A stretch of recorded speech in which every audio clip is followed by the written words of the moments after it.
Way! Hello, viewer. Today is Sunday, January the 15th, 2023. I am Mr. Brown, and I trust you are all doing very, very well today. On this evening's stream backslash podcast, we are discussing the goings on this week in the pop culture and on the social media. But before we begin, you can find us here on the YouTube, or if you prefer your entertainment in the podcast form, we are on Spotify. The links are in the description. So if you've not nodded off, as I always say, lots to get through. Shall we get the guests out? Of course we should. Right, okay, so first up, he is the YouTube equivalent of Jean-Luc Picard. Just ask those Nausicaans. It is old Blue Boy himself, the movie cynic. Hello there. Hello there. I'm going to have to write that joke down so that I can think about it later in the week because I forget about it. And this is the third week straight and I still haven't figured it out. But I'll clip it for you, mate. Okay. Are you well, young sir? I am well. How are you? Yeah, not bad, not bad. The cats were not herding today, so it's a basic crew, as it were. But Still have a fine group, though. best group on YouTube. What can I There you say? And your good self. Thank you, sir. Happy to How's be your here. channel going, my friend? Channel is doing better than it ever has. Oh, I mean, it's get only been in. going for 10 months, but Get in. it's this is the best month it's ever had. The past few days have been insane. Fantastic. Thousands of subscribers, hundreds Wow. of thousands of views. I'm gonna have the latest video I posted is gonna hit 1 million. So it's a good month. Yeah, Get it's going in. good. Get in. Going good. Any new videos in the pipeline? I'm releasing a M3GAN video. I was gonna post it on the second channel that I launched, which Do it is first. also approaching 1,000 subs already, which is Oh. cool. But I was gonna post it on that channel, but I like the movie so much, I'm gonna pop it on the main channel just so it can get the most recommendations out there. You're going to have to give me some tips on how to produce videos. I think I may need to go down that avenue. But all sounds like everything's great, my friend. It's great. Shall we get the next body out? Let's do it. Okay, next, we see the good inside our next guest. It is the Dark Sith Lord Little Platoon. Good evening. Hello there. Hello. How is everyone?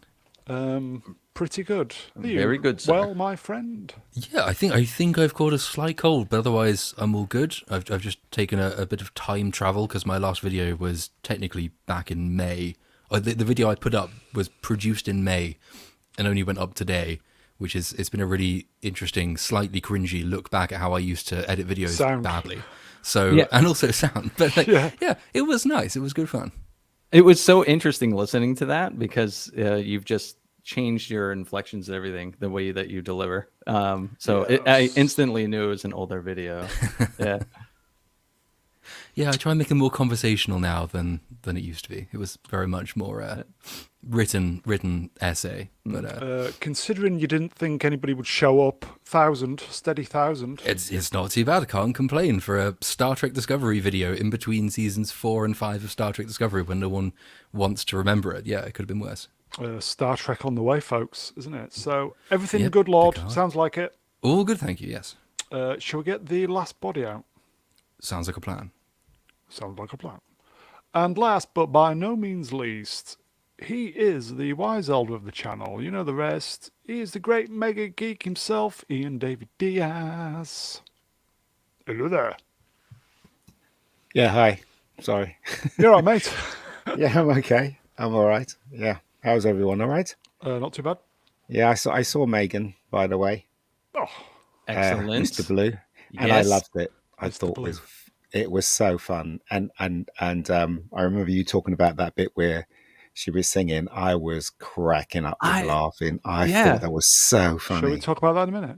Yeah. Sorry, I Yeah. just thought I'd make contact and say because it was because of him I went to see it. So there you go. So, The movie cynic's work is done. I did my job. Yes, he did. So you well, Ian? Yes. I'm fine. Yeah, I'm fine. Hopefully at the end of the month I'll put something up on my channel. 6-minute prologue to Yeah, you need to Rebecca sort some Gold out. Get season some 2. hours watched, man. Get monetized. Yeah. But I've just finished it, so I'll put it up. It's only 6 minutes, so hopefully people will watch it. I probably won't get thousands like Little Platoon or Mr. Blue Millions. Boy, but hey, I will try. Millions. Millions, yeah, millions, yeah. So, Millions. okay, so you're well, Ian. So I'm chats, we can see you. Hello, chats. We can see you. We can see the regulars. And we've got 90,000 watching. Can you believe that? 90,000. Unbelievable. Wow. Lord, I bet you'd be envious of those numbers. Very much. Quick super chat, boys and girls. Larry for $5. I assume it's US dollars. Made you look. Yeah. You did indeed. Thank you, Larry. It's like £5, isn't it, over here as well? It's literally, yeah. Same amount. Light isn't for it? light, I know. Yeah. Sad, isn't it? So, shall we get on with it, folks? Episode 115. End of week musings, Sunday, January 15th, 2023. Velma. Ugh. Velma. I still can't believe I watched it. Did you? Oh, no. Oh man.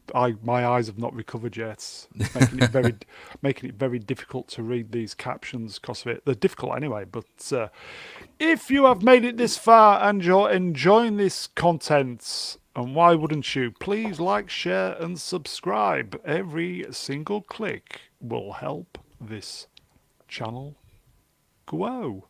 Please. We've just started. Pretty please. If you're enjoying this content you haven't seen yet, please like Yes, I'm saying, yeah, we've just started. It's all content. Okay, so shall we just start off with this one? Yay. I meant to watch it before this, but I was working on a video, so I didn't get to. But I've watched a few reviews of it, and the reviews are hilarious.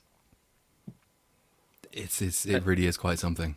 I think it's going to be fodder for YouTube content creators for a few weeks. Like I'm even going to watch it and do a video on it because I want to hate watch this thing. I'll just say, chat. Anybody seen this in the chat? Just a quick yes or no thoughts, and then we'll kind of maybe read a few. Ian, did you see it then? I saw 4 minutes of it, and that was enough for me. It's so hateful. It's unbelievable. It really is. Really I mean, it's really becoming unfunny now. These shows. This is a really hateful show. Hateful for everything that I love. Really, like good storytelling. Christianity, family, everything that I pop at within the first 2 minutes or so. 5 seconds. Yeah. So basically, I just said, no, I'm not watching this. It's such a hateful show. As I said, this is not funny anymore. You can laugh at it, yeah, and you can make money out of it. I mean, God bless you and all that stuff. But I refuse to watch stuff like this now. It's ridiculous. It's getting ridiculous. So anyway, that's where I'll stop. Lord, you saw it then, yes? I did, yeah. Just the It's first one of episode? those- Was it No, just I saw both. Wow. Because I thought, well, why not? It's sort of perversely engaging for all the wrong reasons. Taking one for the team. I know I've scripted a review, so I probably will have a video. You're very either good on- like that, aren't you? No, I like to please. I aim to please, unlike the show, Yes. which doesn't. But it's one of the few, because normally I'll recommend after any bad thing that I review, I will still try and encourage people to go and watch it for themselves to make up their own minds and opinions. This is one of the first times I think I've concluded a review saying, you know what, just don't bother. There is no point you seeing this. It's everything you thought it was going to be, just dialed up by about 50. Yeah. I actually have timestamps. I know you said that within the first 4 minutes it did this, that, and the other. I counted it. So I paused at 90 seconds just to recap what it had done in the first 90 seconds. In the first 90 seconds, opens with a monologue complaining that female characters have shit origin stories, whereas male characters get much better origin stories. It has random sub-Family Guy humor. That there's two cockroaches that just have sex for no Yeah. narrative reason Yeah. at all. Yeah, and get stamped on. They get stamped on. There, she begins by saying, "This is my backstory, and there's gonna be a murder, bitch." It's like, try hard much. Then it goes into a shower scene with more lazy meta commentary about how pilot programs always have more sex and nudity than everything in the yeah, the shower show that scene, follows, yeah. because you need to get a hook, and they carry it on because you can't just do one meta joke. It has to be a meta paragraph. They carry on. They say, well, sex sells, and then they have a long conversation and an argument about some other show that one of the showering teenage girls likes that does the same thing. And then it just gets worse from that point onwards.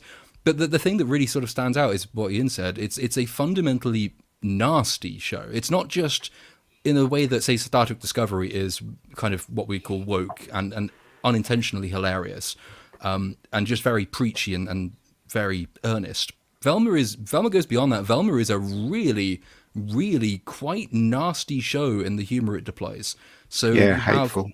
I've actually compared it on Twitter. If you were to say, hypothetically, you take a young teenage boy who writes a script or a screed saying that all pretty, sexy, attractive girls are brainless sluts, who celebrates it when they get murdered, who then looks at the chads of school and salivates at the idea of them being brought down a few pegs, their reputations being destroyed because they have no penises or whatever. If a teenage boy had written this, we would be saying, this is an incel. And incels, we are often told, are a serious threat to society because this is young men being led astray. But that's the actual plot of Velma episodes 1 and 2. All of that's in there.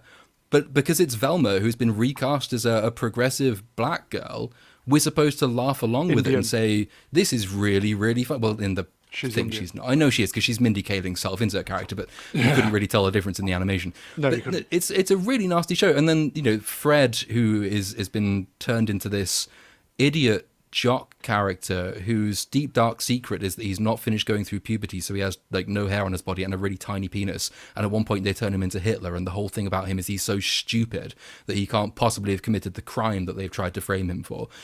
It's just nastiness. None of it's funny. And then of course you get random thrown in lesbianism, and then of course you get all of the usual boring stuff is thrown in, but then you get the real nastiness that I wasn't quite expecting from it either. So if you haven't Also- seen it yet, don't bother. Also, did you notice that when they introduced Daphne, she literally had to say she was Asian because the drawing of her, Yeah. you'd never guess she was Asian, would you? At No, all? I think I No. missed that even. I don't think Just I some picked very angular Yeah. eyebrows. So when she falls against that was the locker, she says, she mentions that she's Asian. I think at that point, and I just at that point I was like, I'm done. I'm not watching this. I thought it felt like watching. I think they were trying to be Family Guy. No, but they weren't. A very They- mean-spirited. No, look, all of this Was it- is just hateful stuff. That's all it is. Family Guy's not hateful at all. Family Yeah, but Guy is that's funny. what I'm saying. I think it was trying to. It felt like Family Guy, but very, very mean-spirited. They took I wouldn't- inspiration from it Yeah. in the sort of the nebulous sort of amorphous way. Like the cockroaches having sex is very sort of sub Family Guy humor, in the sense that it's And then it's just humor put- from a bad episode of Family Guy. That it has quite clearly taken its lead from that kind of humor. But what it adds to that, which makes it not just derivative, the thing that it claims for itself is the nastiness of its message, which is, it's not something I normally complain about even, but it's so pronounced in this show that you can't avoid it. I mean, it is a really, really mean-spirited show. There you go. Happy on. Daphne is a drug dealer with 2 cop moms. Yeah, she is. Like, And what? and then you get these weird sort of, because it also aspires to be a narrative comedy, so you'd think it might be trying to tell a story of some kind. It doesn't do that particularly well, in the sense that Velma's backstory is that she doesn't solve mysteries anymore because she solved a mystery once and her mum disappeared, and so she feels really guilty that her solving mysteries somehow made her mum disappear. Halfway through episode 1, she realizes that it was nothing to do with her solving mysteries. It's that her dad was a dick to her mum, and she was a dick to her mum. There's a flashback sequence where she sprays her mum with a hose, and this is the Family Guy stuff coming out. A cigarette hits her mum's eye, Her eyes and then fall every out. subsequent flashback, there's the eye falls out. You think, well, okay, that's sort of character progression weirdly, in the sense that she's learned something about herself, she's realized something about herself. she takes the wrong lesson from that. She reasons that whereas before she felt really guilty that her causing a mystery caused her mum to disappear, the fact that her mum left them because her family were, I can't use the C word, the fact that her family are horrible to her, Velma takes that and says, so I don't need to feel guilty anymore, as opposed to, hang on, I should feel more guilty, which is the actual correct response in that situation. And then, about 10 minutes later, she just Don Drapers it entirely and says, you know what? No, my mum must have loved us way too much. So this character progression that we had, the only bit of character progression that we've had in the entire show so far, actually, I've changed my mind. None of that was the case. She did disappear because I was solving mysteries. So then you kind of think, what's the point in even trying to follow this as a story? Because every narrative beat it brings up is usually just set up for a really either unfunny or painfully unfunny meta joke, or something incredibly surreal, like the dancing naked pregnant woman, which is just wrong on so many levels. What gets me is the fact that that there actually aren't any ghosts. She sees them when she's having, is it a stress attack or a panic attack? She has these, she calls them hallucinations. It's clearly a Stranger Things influence, because like a lot of the body invasion by this weird tentacle monster just is scene for scene, shot for shot, Will Byers being sort of infiltrated by the smoke monster in Stranger Things. Even the soundtrack resembles Stranger Things for large periods. It's clearly taken that as its inspiration. But the thing ostensibly is that she has hallucinations when she tries to solve mysteries, because it's a kind of PTSD. In fact, what I'm sure the show is going for is that these are not hallucinations. These are something that actually is happening to her, much like in Stranger Things. And if you stick through it beyond episode 2, then you'll find out how that is. For me, I thought the opening title slate for most sensible people will serve the same function as the end credits, and that's where people will stop. I watched the first episode. I don't know if I should watch the second. Well, why would you watch the second? I mean, bearing in mind I watched all of She-Hulk. Is this worse than She-Hulk? Yes, in a way. Yeah. Is this a new benchmark? Damn. Is this a new benchmark, and we're only 2 weeks into the year? I think so, yeah. I mean, it took 12 days exactly, because it came out on January 12th. So it took 2023, 12 days to beat She-Hulk in terms of bad comedy. But I think that's largely because She-Hulk poked fun at critics in a way that we all thought was incredibly cringy, because it was. But it wasn't as cruel as Velma is, and its internal storylines made a bit more sense than anything in Velma.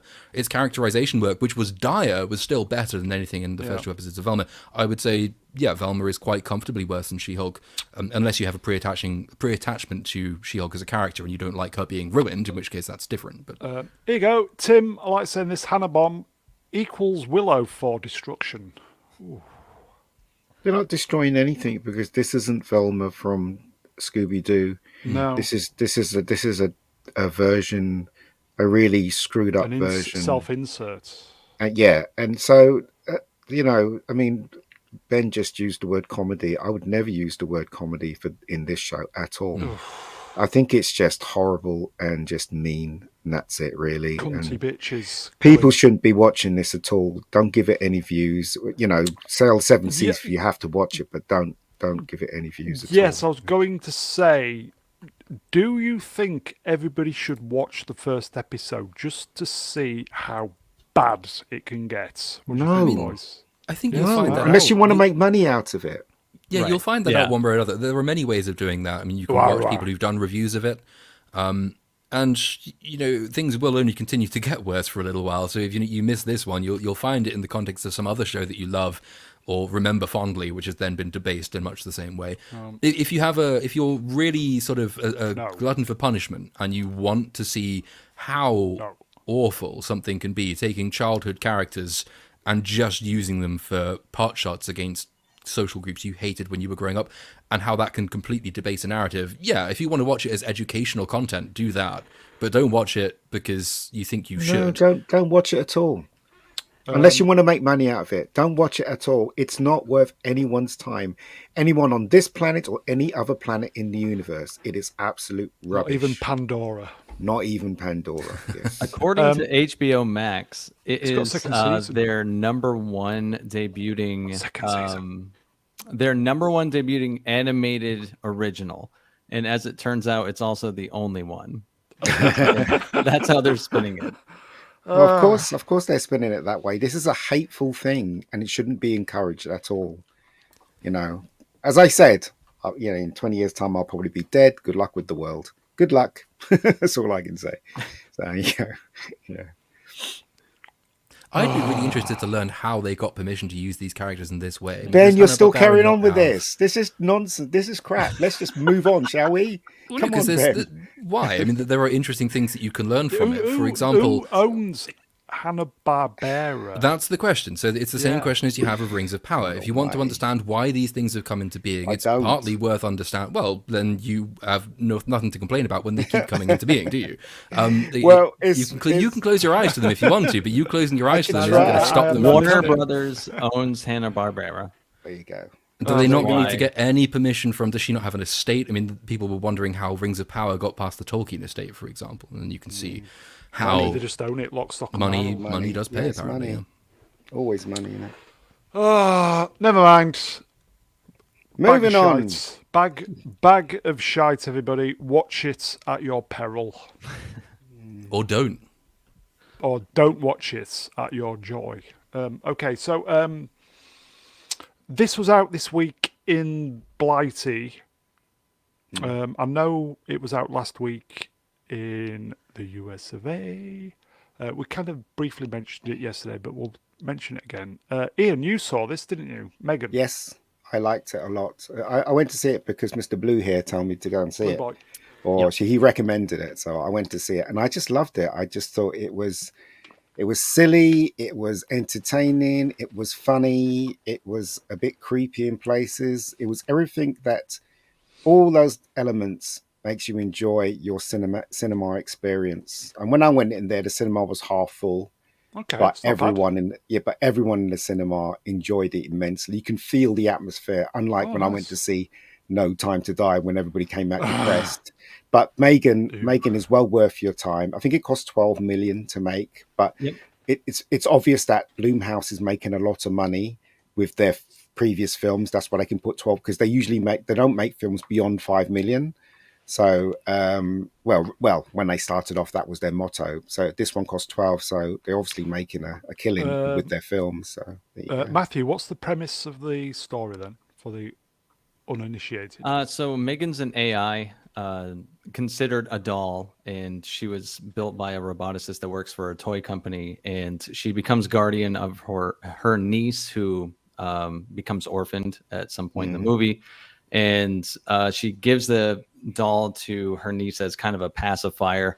But the doll becomes sentient and becomes extremely overprotective of the little girl, with deadly consequences.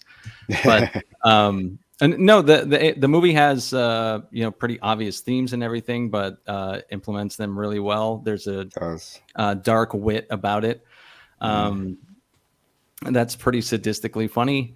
And Megan's a really well-crafted new player in the kind of subgenre of slasher doll movies. She's really original. I can go on and on. I don't know. I'm writing a review of it right now, so I'm kind of like in the middle of it. Bottom line, though, is it's very entertaining. Larry yeah, asked the 100%. question, does she go Terminator? Well, you have to go and see it to find out. Yeah. But it did nod. It had a lot of nods to films like the Chucky films and Aliens. It had a nod to an Aliens. You'll understand it if you go to see it. Yeah. And other movies in there as well, which I found quite amusing. But it's as I said, the only reason to see this film is to have a good time, and you will have a good time if you go to see this film, guaranteed. I will say to the chat, anybody in the chat seen Megan? So you guys definitely recommend everybody should go see this Definitely, if they fancy a trip to the theater. Yeah, my reviews of my January recommendation is this movie. Right. Yeah. Which version did they have in the US? The PG-13, so the trimmed down one. Yeah, ours was 15 over here. Would you have liked to have 15. seen a restricted version? Yeah, you can tell they cut away at certain points, and it would have just pushed the movie right over the top if it had some gore elements to it that you would expect from a movie like this. There Yeah. are certain expectations that you have when it comes to slasher movies. So But I mean, I think they are going to release the 18 version. yeah, I'm Yeah, 100% buying that one. yeah. So am Looking I. forward to seeing it again. Yeah, All right. and So it apparently sounds like you really like it. the little girl that played Megan, she was really good.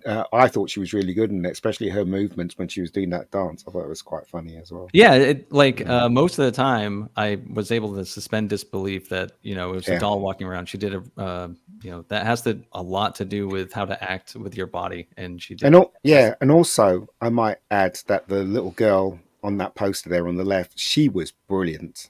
She really was. Her facial expressions, her performance, really did believe in her completely. Yeah, she was very good on the show Haunting of Hill House too. That's where I All first right, saw her. all right. So she's been in this genre for the past few years. She's very good. Yeah, So recommended. 100%. Okay, Yep. fantastic. Okay, so let's see what's next. Oh God. Well, that again. Yeah, Is there actually any news about this? 1.9 billion. 1.9 Wow. billion now. Goodo. Goodo. I finally went to see this Lord. And I really liked it. You are allowed to like things. As I keep having to point out under any negative review I do, when people say, you just don't let people like things you don't like. No, I'm fine if you enjoyed the film. There are things to enjoy about this film. My problem is when you turn around and tell me it's a good film. That's when I have an issue. But lots of people like very bad things. I like terrible things. So that's not an issue. It's just, it's a terrible film, but it's also apparently enjoyable.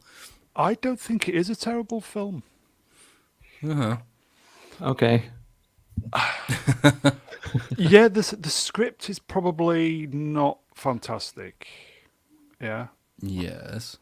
Agreed But, so far. It was a little bit different. I had what you guys have said previously. I walked into the theatre thinking I'm not going to like this, and I was fighting first 20 minutes to I might actually like this.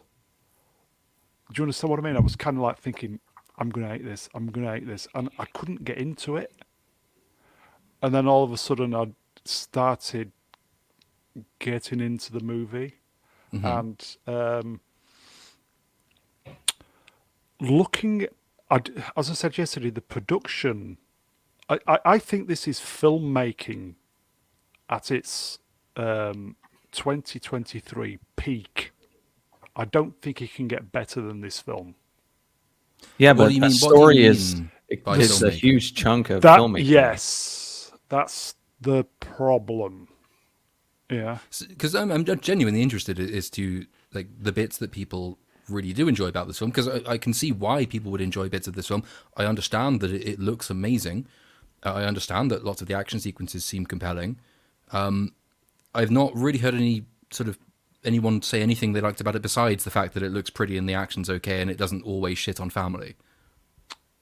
I did like you're correct. There was no, would you say there was no woke in it, was there really? We weren't being preached to other than Save the Whales, but as I said yesterday, Star Trek 4 did that. Well, they Save the Whales, there is the recrudescence of your entire capitalist worldview is fundamentally destroying the world, and the answer to that is 60s hippieism in a blue paint job. There is the usual. I mean, I'm slightly surprised more people weren't complaining that the pregnant whammons went out fighting, for example. I didn't really find that too much of an issue, but it was definitely in there. But it interests me that people say it wasn't woke because it says nice things about family and it didn't necessarily preach lesbianism, for example. But then they just overlook the foundational attack on the entire basis of the society you happen to live in, which is just boilerplate leftism, and people don't seem to think that that's woke anymore, which is kind of interesting to see how people's concept of wokeism evolves over time. As I said yesterday, I think the level of production, the the craft design, the vehicle design, all the creature design, the kind of world building stuff. So the helicopters that can't withstand small arms fire and the birds that have the same face as the velociraptors from Jurassic Park. Well, apart from that, I just think it looked fantastic. I enjoyed the 3.5 hours I was watching it. It made me forget about my troubles, etc., etc. It was an entertaining movie. Other than that, yeah, the script could have been better. I know you guys can elaborate on things a lot better than I can, but even the middle part, when you guys said it was a bit saggy in the middle, Yeah, I wasn't bored. I was. But as I said on a previous stream, I think a lot to do with it is the amount of LSD I've done in the past. So it was kind of like it was like sit on a mushroom and go I have, unironically, I had a lot of people in the comment section on my second channel saying very similar things. Yes. Either that it reminded them of it, or Acid that they movie, took it and folks. then went to watch it, and that Yeah. made it amazing. I can see that. Yeah. It heightens what's already the film's biggest selling point, which is how amazing it looks. And I imagine it must be great in 3D. I just don't think that that's enough to make a good film. I just think that makes it can be enjoyable if that's the kind of thing you're into, but Yeah. it's not a good film in the way that something that's genuinely well written with characters and remember, and a story that sticks with you, that plays on ideas, it gives you examples, it gives you heroes and villains, all the great things of the great epics in film give you that this film doesn't. I don't think looking pretty is enough to rank Avatar alongside Star Wars, for example. Oh no, which it's, is how no, it's no, no. pitched It's, as. yeah, I would imagine Star Wars with an Avatar type production. That would be incredible. Yes, That would be nuts. But the thing is, you don't Yeah. need the Avatar type production for Yeah. Star Wars to be good, which is Yeah. part of the reason it looking amazing is not really. It's a necessary condition for a good film, Yeah. I guess, at most, but it doesn't make a good film on its own. But no, again, I want to stress, I'm fine with people enjoying it. I think there are definitely things about it to enjoy. It doesn't bother me that people find that enjoyable, only insofar as I think standards have been lowered a little bit to the point where all something needs There to is a do lot of is that, look yes. brilliant. And I was speaking to my brother today.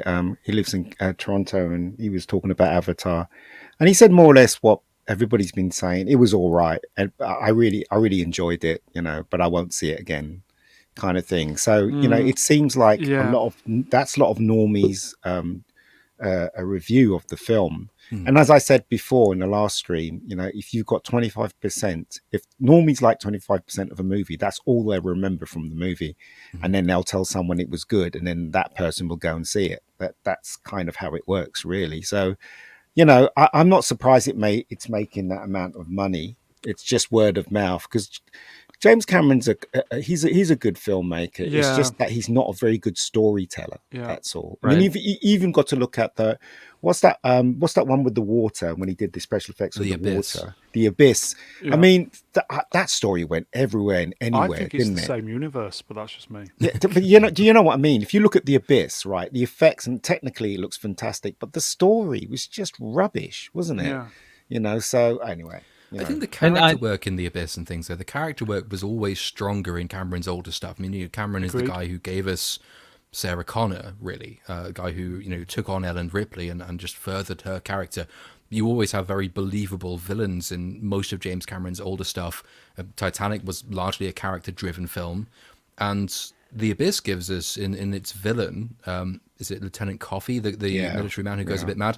It takes the time to actually understand who he was before, how he went mad, and therefore to give him a motive for the actions that is at least consistent and makes sense. Whereas Avatar gives us, Chip Hazard from Small Soldiers, but blue, and his motive is that he's evil, and that's it. And I know. Well, that too, but also his motive is revenge, isn't it? Because apparently, when you're an avatar, you Yeah, remember but- everything that happened in the past, and you Except have that- to I know. Except take that he didn't revenge. remember it That's because it hadn't tedious, happened yeah. at the time he was cloned. That's why he has to leave himself a voice thing saying, like the Yeah. video log, which says, Yeah. I haven't died, but you probably want revenge against the man who hasn't killed me yet, Yeah, and yeah, I'm not yeah, going yeah. to die, so this is unnecessary. But if you do see this, go kill this guy who hasn't killed me, and I don't think will kill me, but he's the one that killed me. And also, do you recognize the absence of that guy that was in the original one? You know, the one that was in charge of the whole, the Oh, whole, evil corporate goon. yeah, him, yeah. And then he makes a little guest star appearance in the recording, doesn't he? And then you Yeah. don't see him again. It's really weird because you'd think that he'd bring him back, but he Yeah. brought back Chip, but he didn't bring that guy back because he was the one that was pushing everything, wasn't he? In the first one, so It's well maybe he worn. wasn't available. James Cameron's whole shtick is, certainly from Aliens onwards, has always been evil megacorporations are the thing to fear, and corporate control is the thing you don't like, and often corporations form the overarching villain above the proximate villain. Like in Alien, obviously the main villain, so to speak, is the alien, the xenomorph itself, but actually the only reason you're in this position is because the evil corporation has put you there. The same thing was true with Avatar, because nothing in Avatar is new. So, of course, he just revived that. But in this film, he didn't even bother to revive that aspect of it. It was just sort of established that they're back now, and instead there's vague mission world commander woman who tells us that the Earth's dying. It is now, lazy so- writing. It's very lazy writing because he could have done so No, so it's much such better. a shame. And it's like as you said before, Ben, you said why didn't he just create a new villain? Why did he have to go back and get Chip Hazard back? Yeah, And I know. do you know what I mean? There was no reason for that. It could have been someone new. And he didn't need to be an avatar either, or blue person either. It could have been a human that wants to, you know what I mean? So it's just lazy writing. That's all. And it's other stuff like, he's able to be placed in the body of a Smurf clone of himself that is perfectly adapted for his environment. What are the humans doing on Avatar, on Pandora? Well, they're here to colonize and terraform it to make it habitable to humans. Why do you need to do that? That surely costs a huge amount more money than just reviving people in the bodies of Avatar people who are already able to live there. Stuff like that. And then they invent they found whale brain goo that cures human aging. Well, why do you need to do that when I you could can do just some of that upload myself. consciousness now? Yeah. And also, why is that never mentioned again in the film? Isn't that incredibly important? But no. That's what I'm saying. He's not a very good writer. But also, again, I would say this: Four all writers. they needed was 60 helicopters with missiles, and to decimate them and then rebuild. But they never did that. I don't understand why they didn't do that. They had all the technology in the world. To They could quote have a easily smart got rid of all of commenter, it would be because then you wouldn't have a movie. Exactly.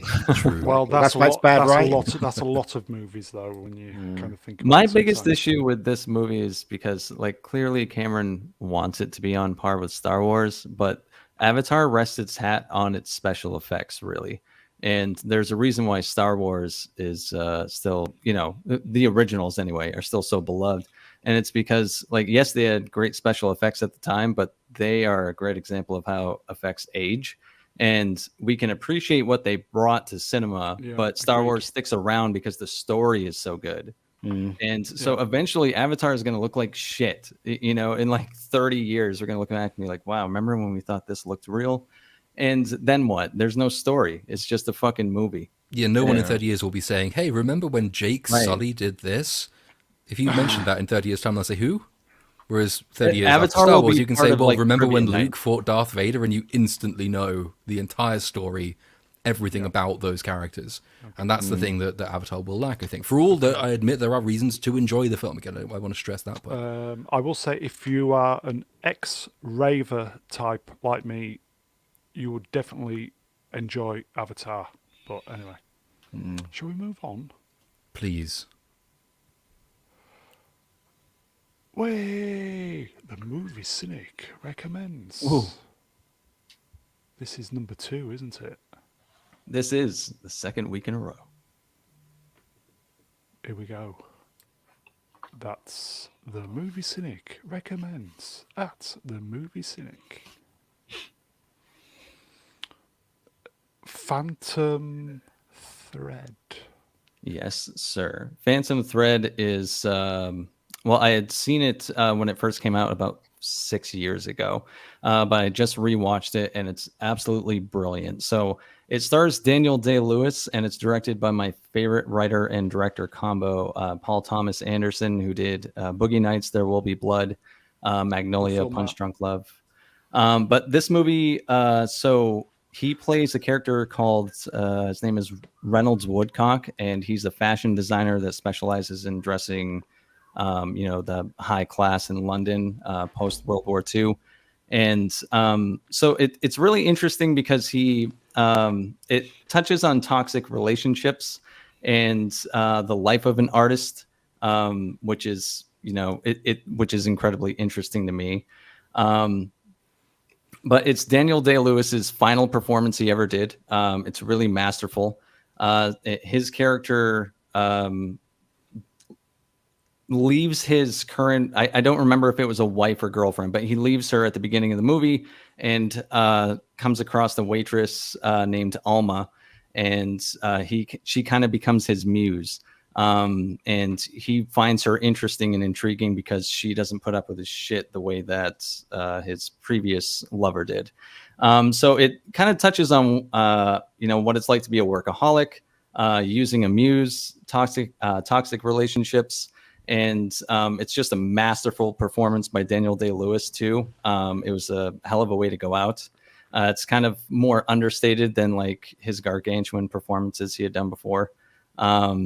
And yeah, I can't recommend it enough. If you love film, you'll love a lot of aspects of this movie. Ian, would you watch this? Yeah, I'd watch it. I have never heard of it before in my life. Yeah. But I'll give it a bash. Is Day-Lewis still in retirement? Yep, he's stuck to his word so far. This is so far his last performance. Is it his best performance? No, but it's better than 99% of other performances in cinema. It's one of those things just because he was so selective with the movies that he do that everything he does turned to gold. Find me a bad performance by him. You cannot. It's all brilliant. Yeah, he's a great performer. I remember when he was in Lincoln, I was so bored because he was talking so much. Yeah, but it was a great performance. He was really good. But it was just the film; it was so dull and slow. But, and I'm a huge fan of Spielberg, and I just thought Spielberg just kind of really didn't do anything in that film. So anyway, I was disappointed. But he was good in it, though. Yeah, he was very good. When I went to the cinema or theatre a few years ago, when I think then There Will Be Blood. I just went to the cinema, had a look at the list to see what was on, and I think it was what's the name of the film? Then There Will Be Blood, or There Will Be Blood? There Will Be Blood. Yeah, that was the only thing what was left to show, and I thought it was a horror film, so I thought, oh fuck it, go in. Yeah, and I wouldn't have gone to see that in a million years, but what a great film that was. Yeah, and that's a testament to Paul Thomas Anderson's writing and how good Daniel Day-Lewis is. That is probably my favorite performance of his. There Will Be Blood. Great film. Very weird ending as well. Yeah, fucking Billy bizarre. Bob, he's the best of this generation. Agreed. What was that film? Can't argue that. Who was that film he was in? I can't remember it. The one where he played an Indian. Last of the Mohicans. Yeah, I liked that film. I thought that film was really good. And he was good in it too. I don't ever think I've seen that from start to finish. I've seen snippets. I liked it. Mephisto Zarces asked the question, was he in Gangs of New York? Yep. Yes, he was. As the butcher, the antagonist of the movie. Another fantastic performance by him. It's iconic. Never seen it. Yeah, it's an Got a nice okay moustache. movie. It's definitely not a terrible movie. It's Martin Scorsese. Yeah. But it's a great performance by him, though. He elevates it. Yep. Okay, so Movie Cynic recommends Phantom Thread. Check it out. Way Lord Chords news round. Yay! Do I still don't have music, do I? No. Oh well. No. Anyway, he'll get his stream knocked off, would he, if he put that music in? Copyright strike. That's what you'd get. Which music do you want? John Craven's news round or? I'm too young to understand what you mean by that, so I don't know. So you want If you Captain look up Scarlet, don't you? John Craven's news round on I've been meaning YouTube, to do that. It you'll- keeps being mentioned to me. Yeah, yeah, I don't know. you'll see what we mean. Yeah. I've used the BBC news intro for like 10 seconds in a video before in a spoof news report for She-Hulk. Was it She-Hulk? I think it was She-Hulk. Yeah. Yeah, the Simon Pegg kidnapping thing. Yeah. I'm joking. I don't really mind. I'm not that precious, but music would be good. Here you go, boys. A super chat from Larry. Larry being very, very generous today. Another $5 because writing is hard. I Posh. recognise this line. I think it might be one of mine. There you go. It is Some hard of though, yours, yeah. you know. It is really hard. hard to write, and also, you know, when I write, I always give it to people I don't know, people I know that's gonna point me in the right direction, and it does pay off. You do get angry when somebody tells you that something doesn't work initially, and then if you're clever enough, you know, you'll come to your senses, and then you know, correct it and stuff. You know, so yeah, it's difficult. Okay, so let's see what the Lord has got. We'll just quickly do. He doesn't know what he's got. You've planted all this I stuff. don't Poor know. guy has I to just, talk I just through want to it. see if we know any of these. I just saw this before we came What's on. this? So I thought, okay. 10 most exciting TV premieres. According to Screen Rant, 10 most exciting TV shows premiering, like I say, in 2023.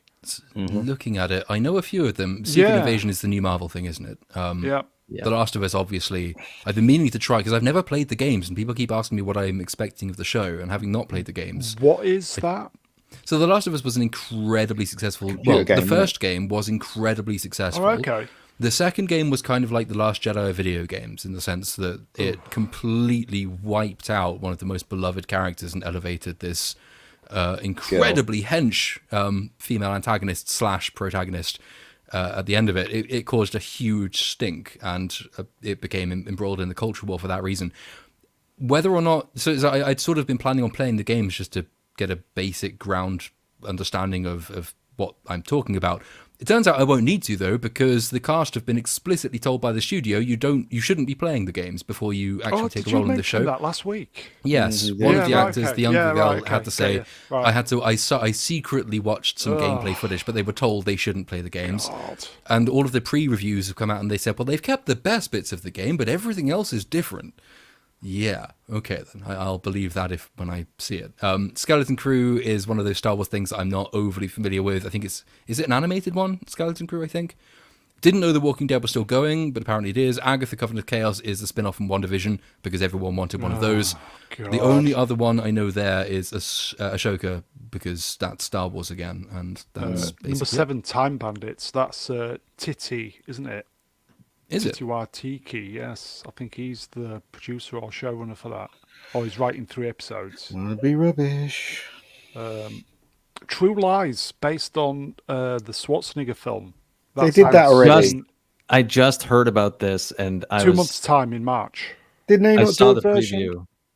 Didn't they did a TV version of that already? I know a couple of years ago they did it was a TV show based on the film. Well, Or am I must going have been- mad? I must have been I must have been having a flashback from Avatar then. I'm telling you, I'll check it out. It's out this March. Is True Lies because I thought, oh, okay. I True think Lies. they've done it already. Maybe this is another version. Maybe they're trying it again because I think they did and it flopped. Maybe I'm wrong. I'll check it out. What's Echo? Echo. It's The not the dolphin, is it? No, it's a spin-off from Hawkeye of a character that's a spin-off from Daredevil. Oh, No, thank you. This is where we're at. Well, if you allow yourself to be there, then do it. But so is there anything anybody's looking forward to on that then? Is it all going to be garbage? I hope it's all dog shit. Secret Invasion might be good. I'll give that a shot. But Yeah, I'll give that a shot. It's Disney Because I Plus, like though, isn't Samuel it? It's gonna be Jackson. poo-poo. yeah, but the rest of it, it's all stuff that I don't know and I don't care about. So Yeah, I think they could do interesting things with Ahsoka, but they could do and they will do are There you two go. very Two different tops. propositions. Ahsoka. yeah. It's I'm looking forward to Ahsoka in the sense that that's the one I'm most intrigued by, I suppose, in its own terms. I have no doubt they'll ruin it because Dave Filoni will get his hands on it and just With his big 10-gallon hat. yes. But I mean, yeah. Otherwise, it's just the case of separating it into the two categories: which one will make me money, and which one do I actually want to watch. Ahsoka will be the closest thing to the one I want to watch. The one I end up wanting to watch will probably be the one I least expect, so one I haven't ever heard of. But Well, if I know you, if you did a review of every single one of them, I think you'd do very well. But you're not. going sadly, to, I only but, have so yeah. many hours in a day. But Yeah. I'll be paying attention to The Last of Us to see where that goes. Okay, so I think watch this space with those then, boys and girls. Did we see the trailer for this week? No, but I know it's coming. Movie? What did you think to the trailer? I Is it going to don't be good? This feel so. Phase I, 5? I just don't give a shit. Shame, isn't it? The only thing I really took away was like, wow, they filmed 99.9% of this movie on a green screen. And most of the time I was just sitting there thinking about like, why are we even calling movies live action anymore? Apparently, they're doing reshoots as we speak. Oh, well, this is going to going to work out because it's coming out in it's like out in 3 5 weeks. weeks. Yeah. This is going to be great. This Sorry, is did, gonna I, be did great. I mishear you? They're doing reshoots for a film that's out They're- in 5 yeah, they're weeks? still Right shooting. now? Yeah, right now, yeah. Oh This dear. is going to be awesome. Because the humour's wrong in it, apparently. Here you go, folks. Haterator. Is that Haterator? Hello. Yes. That's Ric Flair. Whoa! A clusterfuck. So the trailer for True Lies was out on May the 18th, 2022. Really? Because I just Yeah. saw it like 3 or 4 hours ago, and I'm pissed about it. Right. So I mean, I'm looking at YouTube now, and this trailer, it says True Lies CBS trailer Yeah, HD, CBS. and Wow. it's it came out. Yeah, it came out May the 18th, 2022. I hope that show flatlines. And also The trailer came out then. he's got one more kid in it as well. Because remember in the film he only had a daughter. Yeah, he and- only had and Dana. he's got like a son and a daughter, and it looks like his wife from the get go is tough as well. She's kicking ass as well. So there you Great. go. Yep. So it's all going to be about the wife putting him in his place. Executive producer James Cameron, it says, and his wife. And his wife is she looks Indian or something, or she's a It's not Velma, is it? box. No, a black woman's just turned up as well, and his son looks Chinese. Weird. True Well, Lies obviously trivia. They adopted. never released True Lies even on Blu-ray. It's only available on DVD. You can't even buy it digital. No, yeah, you What? can't. Yeah, it's not on Blu-ray. No, Isn't that weird? Great it's weird. film. Yeah, It's Anyway. it's a great movie. it is. I will put the link to the trailer right there. Is Quantum Mania? I think they're trying to go for a more serious storyline on this. Interesting Would be actor to hard. decide to go serious with. Yeah. Is It it will also be very desperation? hard not to be more serious than, say, Thor: Love and Thunder. They did try to go more serious with Wakanda Forever and just went wrong in a number of different directions, which was Well, new, I Ian, suppose. Ian walked out of that. I did Can't- indeed. Don't blame you. But Absolute nonsense. I don't know. I suspect this will be less obviously overtly comedic. I say comedic loosely than Yeah. Thor: Love and Thunder. It will be more lighthearted than Wakanda Forever. It'll be about as serious as Multiverse of Madness. It might have a slightly more coherent plot, but then again, if they're going into the quantum realm, that's another invitation to do multiverse style nonsense. So maybe it will make no sense either. I just think this is going to be like the first Ant-Man film. It was one of those that you watched it and it was kind of meh, and then you moved on, and it didn't really matter. And that seems to be his fate as a character. Well, it starts off. The second trailer starts off with him coming out of a what is it? A limousine, and everybody's cheering and stuff. I don't know whether they're cheering for his wife or him. So maybe he has gotten to the point where they do, recognize him as one of the Avengers and stuff, and he's just lapping up. That's how the trailer starts, doesn't it? Mm-hmm. And then it goes into them going into the quantum field, whatever it's called. So maybe he has gone up in the world as Ant-Man. Maybe people recognize him now in this film. So who knows? Question for you boys, for the chat as well. Are we going to go see this? It's out in a month. Are we going to go, I might actually. I considering might go the and see it. crap we've had I do like Paul Rudd. Yeah. I think he's quite funny. So I'd probably go and see it.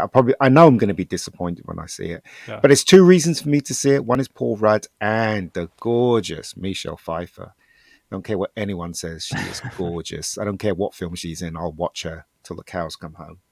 So I'm definitely going to go and see it.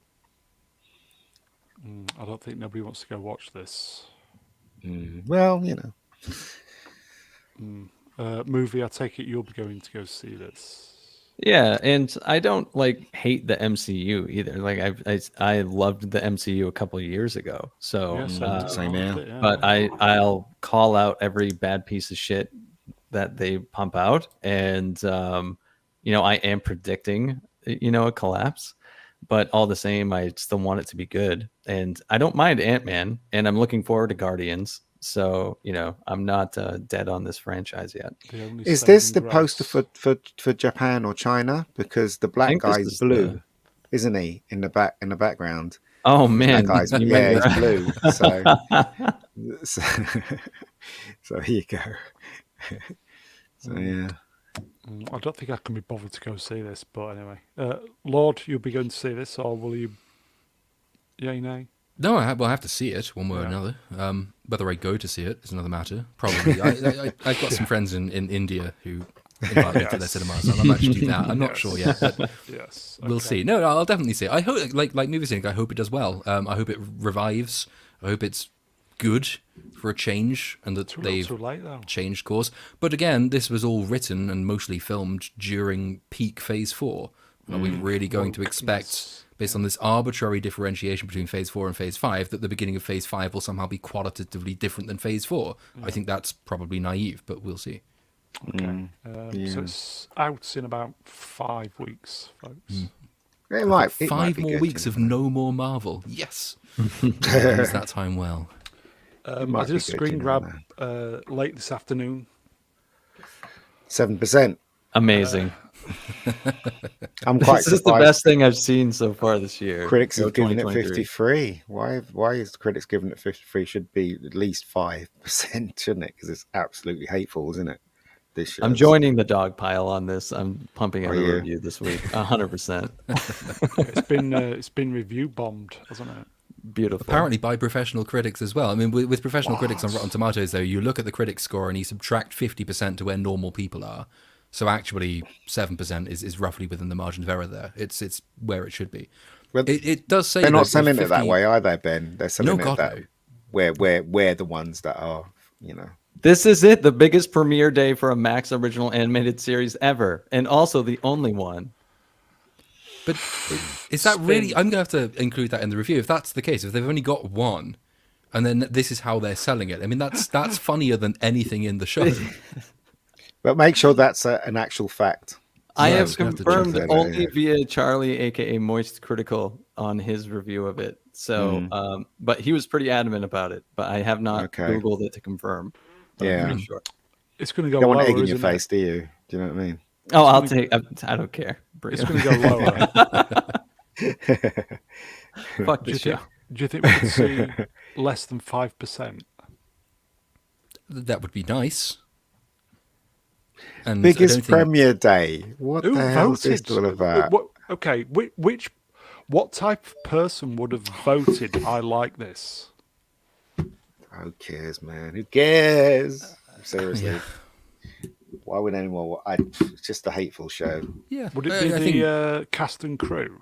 Well, no, we all basically know the answer to that question. The only people who would claim that they like this show have nothing to say about the show. They just agree with the targets that the show is Yeah. picking on. So that's the reason. It's an entirely sort of socio-political thing.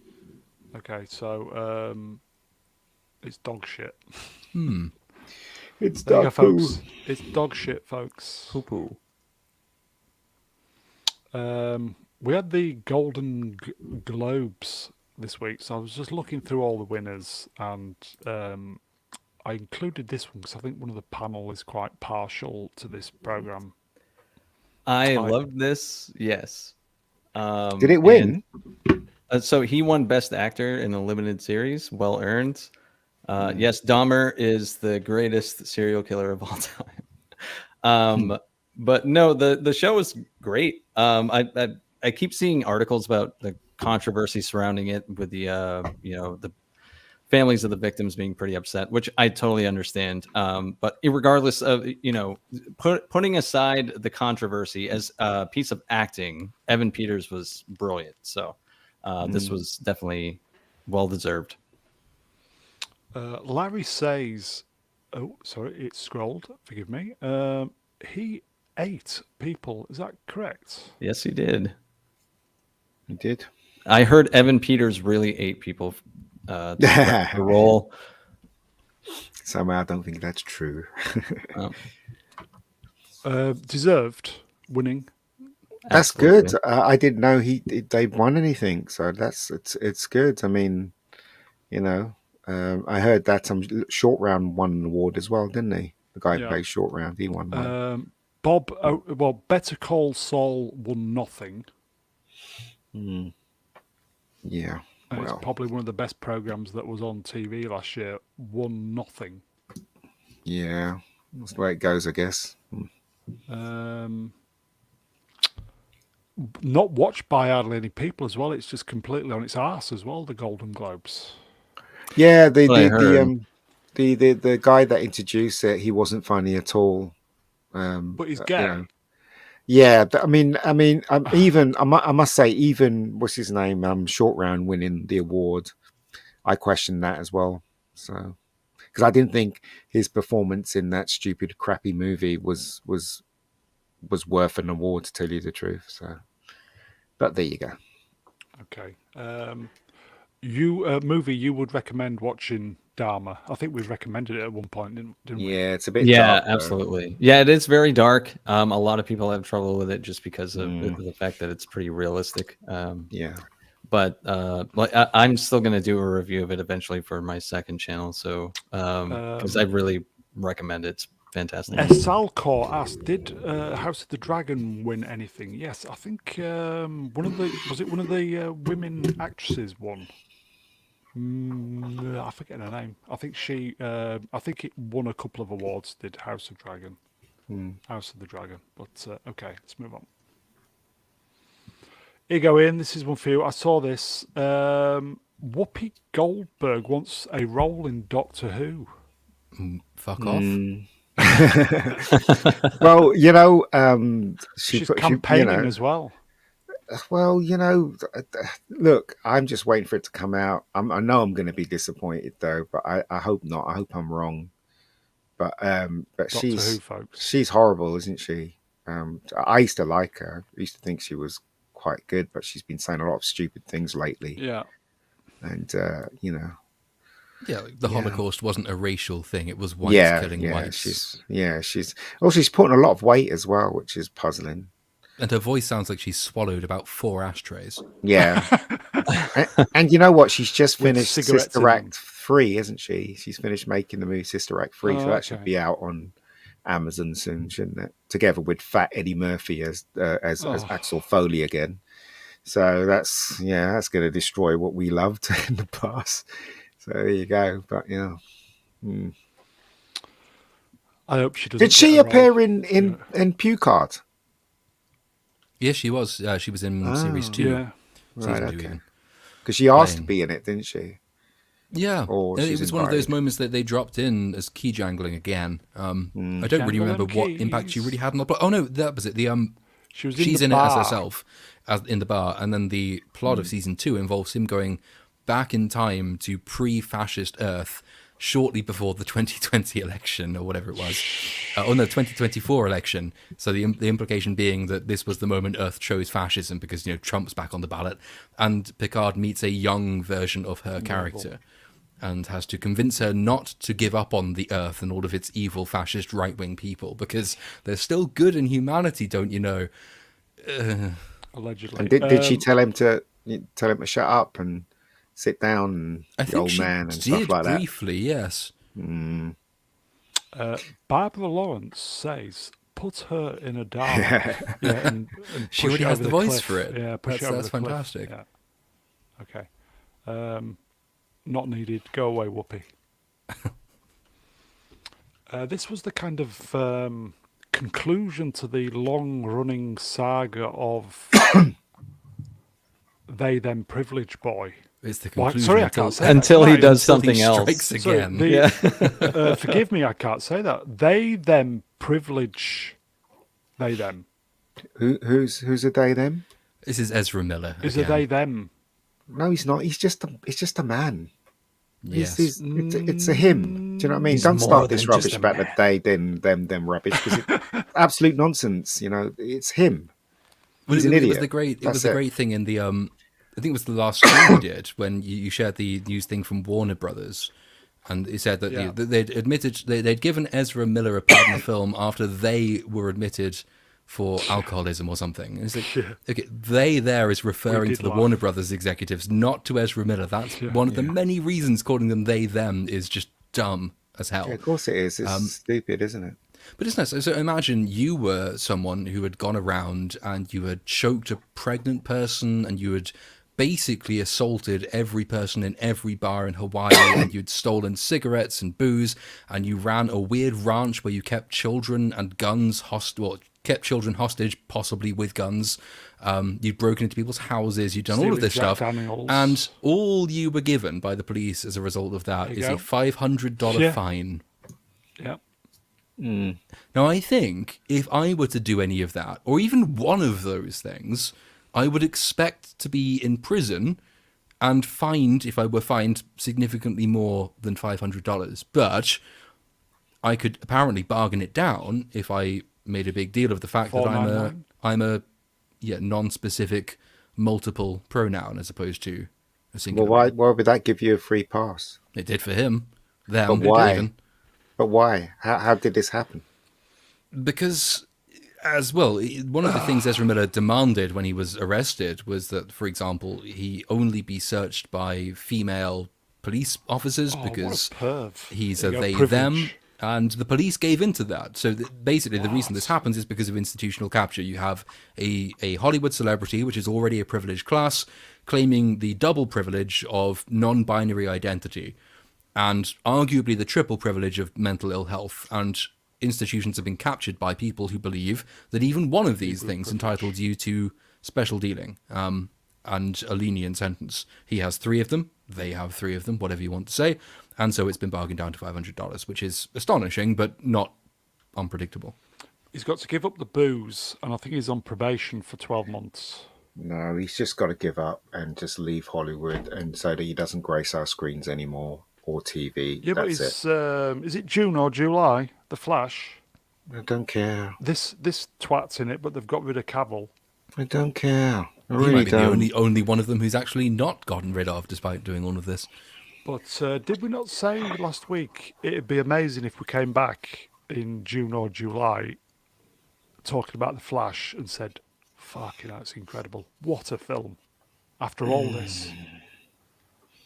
Well, it's got to be better than Spider-Man No Way Home, hasn't it? Yeah. For us to say that, and I doubt if it is. So, you know, the only good thing going for that movie is Michael Keaton, and that's I'd like to see him back, but That's that's true. about it. Here you go. Yep. Hostman Socrates in the chat. Press F for the American justice system. I'm sure this will go for the Spider-Man No Way Home thing too, where Ben Affleck apparently appears in the movie. I don't No, know they've if you taken can- it out apparently. Oh, they took him out too. I knew they and cut Superman. and so they took Wonder Woman out, Superman, and Batman. The what's his name, Ben Affleck version, and they kept the Supergirl, the boy. Well, can't even call her Supergirl. She looks like a boy. And Easy. and yeah, and what's his name? And Michael Keaton. Michael Keaton, I'm assuming plays a huge role in the film. So I can't wait to make a video about what a disaster DC is right now. but I'm also gonna doesn't he? blame it He on Zack plays Snyder. he plays different versions of the Flash. So there's 6 versions of him in the movie, isn't there, or something like that? Yeah. Because if you look at the trailer, there's 6 of them when he meets Batman in it, and behind him is himself, isn't it? So multiplied 4 times or something like that, or 5 times. I've just read the caption. It said the hearing was on the January 13th. Obviously unlucky Friday the 13th. I think it was lucky for this twat. Anyway, moving on. Did anybody see this? This popped up on the Twitter a couple days ago. An artist removes J.K. Rowling's name from Harry Potter books and then starts reselling them. Did anybody see this? Surely he'd be sued if he's reselling them.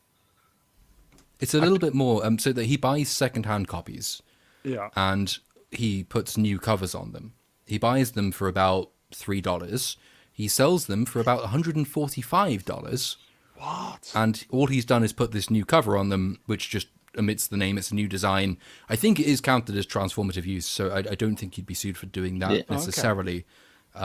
But the fact is that he's done that because there's a market of people out there who are so stupid that because of their adherence to this mad cult, they will spend $140 on a book that they could have picked up as this guy picked them up for less than $3. That's who his audience are. Very, very stupid, entitled rich people. Is this guy a genius then? Yes, in a way. There's a market. You serve the market. Capitalism, genius. He's a guy then. He just admitted it. He's a guy. He's Oh a shit, transgender artist. Who knows? Transgender capitalist genius, folks. It could be a fake moustache. I don't know. He's a guy. Biology speaking, of course. J.K. Rowling never seems to be out of the news now, especially with there's a new Potter game coming up, isn't there, Lord? But There is, surely they can't carry on doing Harry Potter unless she gives them the say-so. Because I she, don't as far as know. I know, she owns most of the copyright on there, especially the movies as well. She does. They can't make new works without her permission. But if you're on a secondhand marketplace on, say, Etsy, you can like re-release. Well, you're not even re-releasing books. You're just buying books already in circulation, adding new covers to them or cover art to them. I think that's probably all right. She might have luck if she were to bother suing this person. Yeah. But she should be bigger than that. There's no point. I mean, he's just an idiot playing to exceptionally idiot people.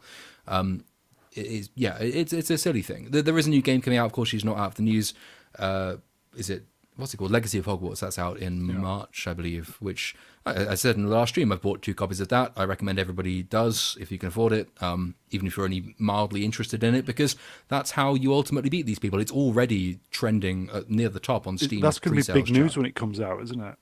I would be really surprised, actually, if the game were performing as well were it not for this non-controversy that surrounded it. I mean, so many people have come out and attempted to take it down that it's just boosted the publicity. You get people adding their own gamer tags to the game on Steam in a bid to ridicule J.K. Rowling. Like someone added the tags villain protagonist, genocide simulator, and capitalist, I think it was. It's like, well, that sounds like a really interesting game, actually. I'd like to play that. But no, the only thing people are taking away from this is that lots of very stupid people who are fanatics are trying to get it cancelled. And so far, as always seems to be the case, it's doing quite well as a result of that. So more power to J.K. Rowling and more power away from these people.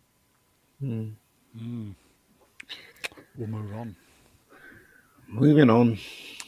Speaking of books, Prince Harry's Spare sets record. I didn't know this until Ian told me yesterday, so I had to double check. Fastest selling non-fiction book of all time. Can you believe it? As I said, I was talking to my brother today, and he actually got his wife a copy. So here you go. Anybody bought the book in the chat, folks? It's a good door stopper. I can imagine it is. Yeah. It's half price, basically, everywhere you look. Yeah. At least half price.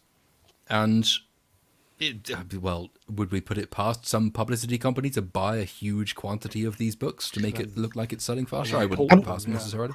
I'm not on his side, but it does seem that the press is really out to smirch his name and him totally, because everything I've read about him on YouTube and on TV, they're all slagging him off. But the normies, it seems like they're supporting him and the proof is that they bought his books in the truckload. So it's an odd thing.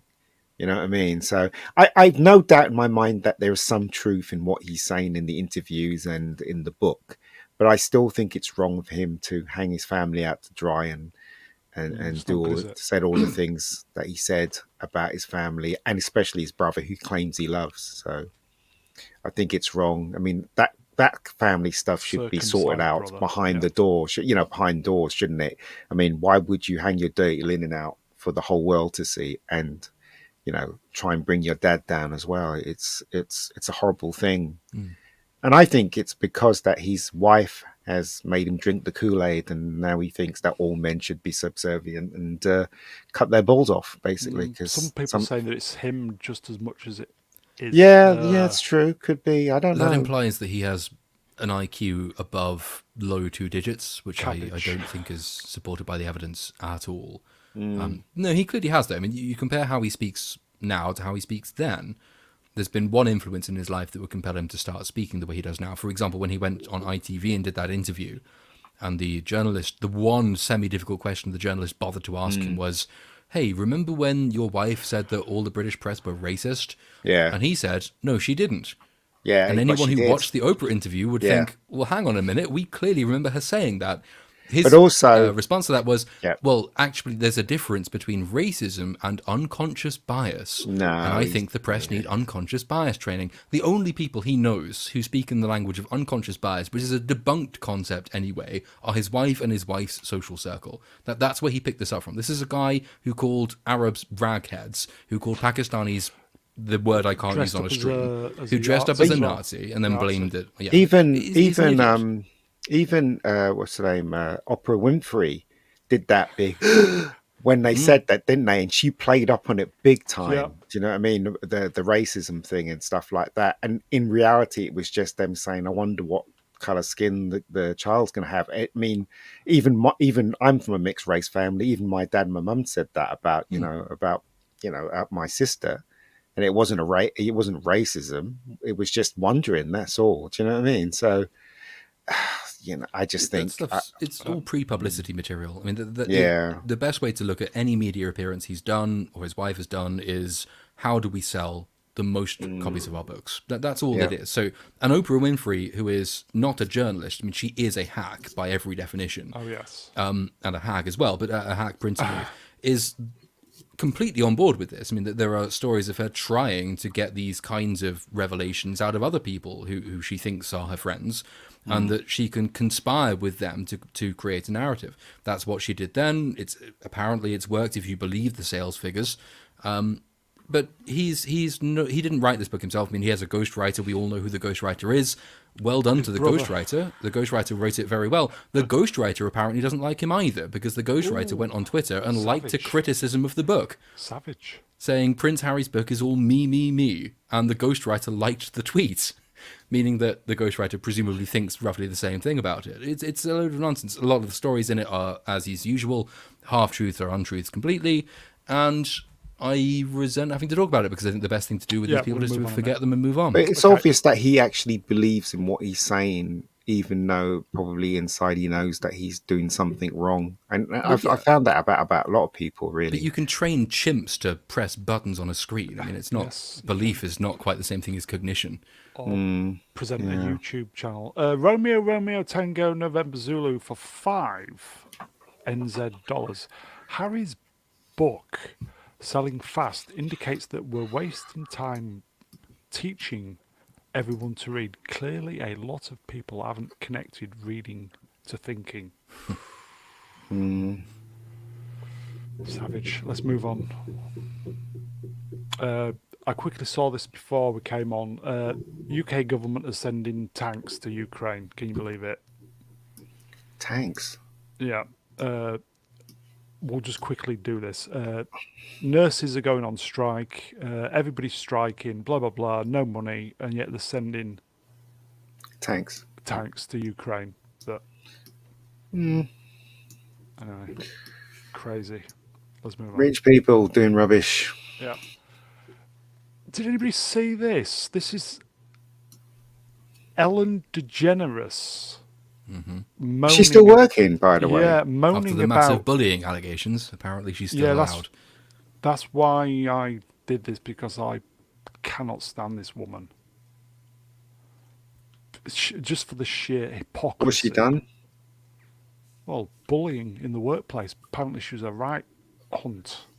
No. What is she doing here? Heavy rain. She's saying that it's been raining hard in California. It's the El Nino. I think that's every 7 years. And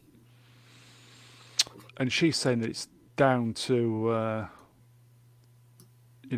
what we're doing to the planet. Oh, another Greta then. Yeah. Okay.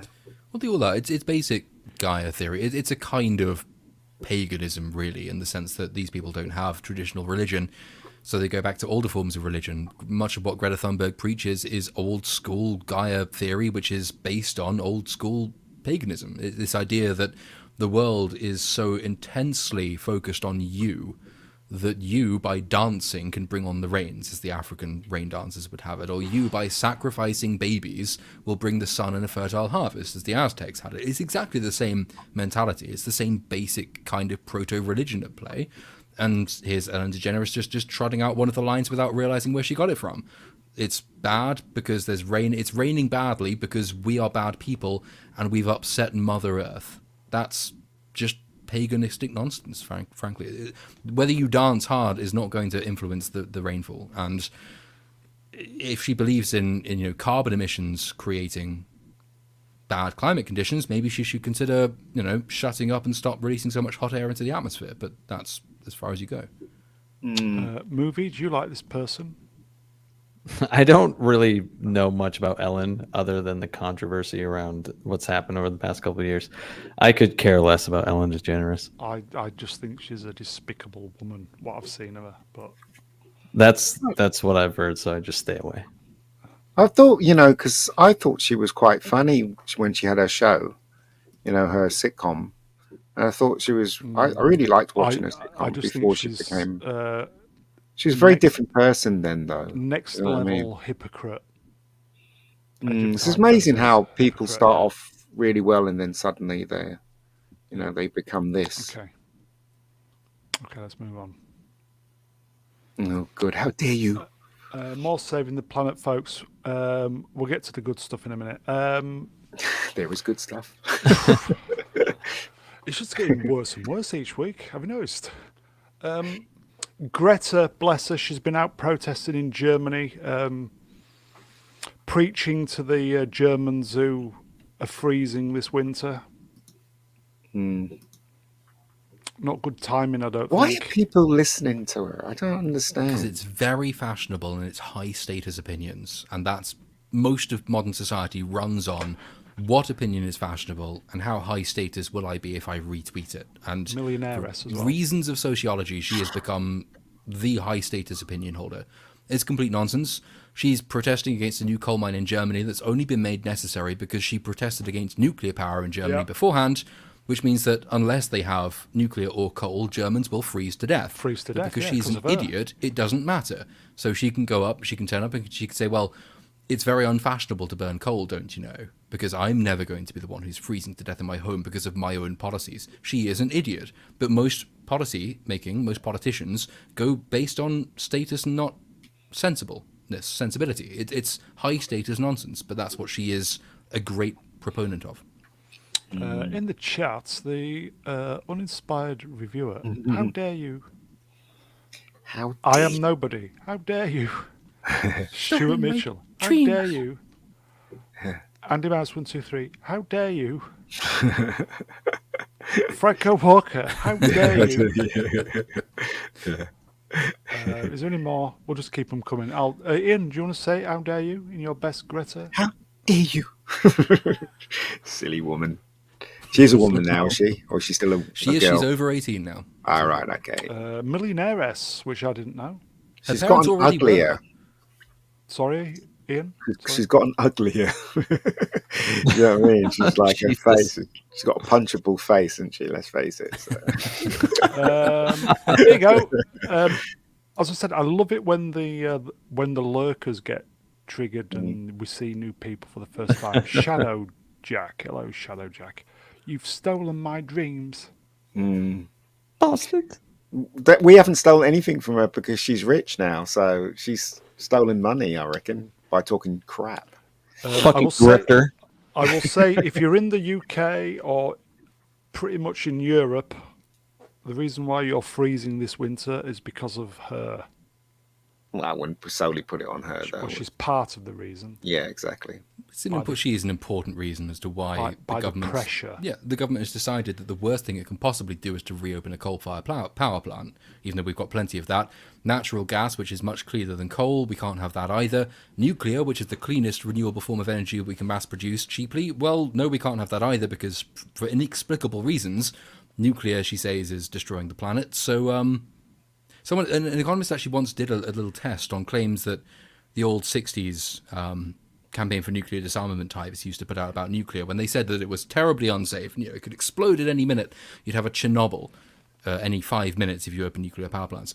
Living 5 minutes away from a nuclear power plant for 50 years is safer than driving 10 minutes down a motorway or being in a canoe for 30 seconds. What? I mean, it's perfectly safe.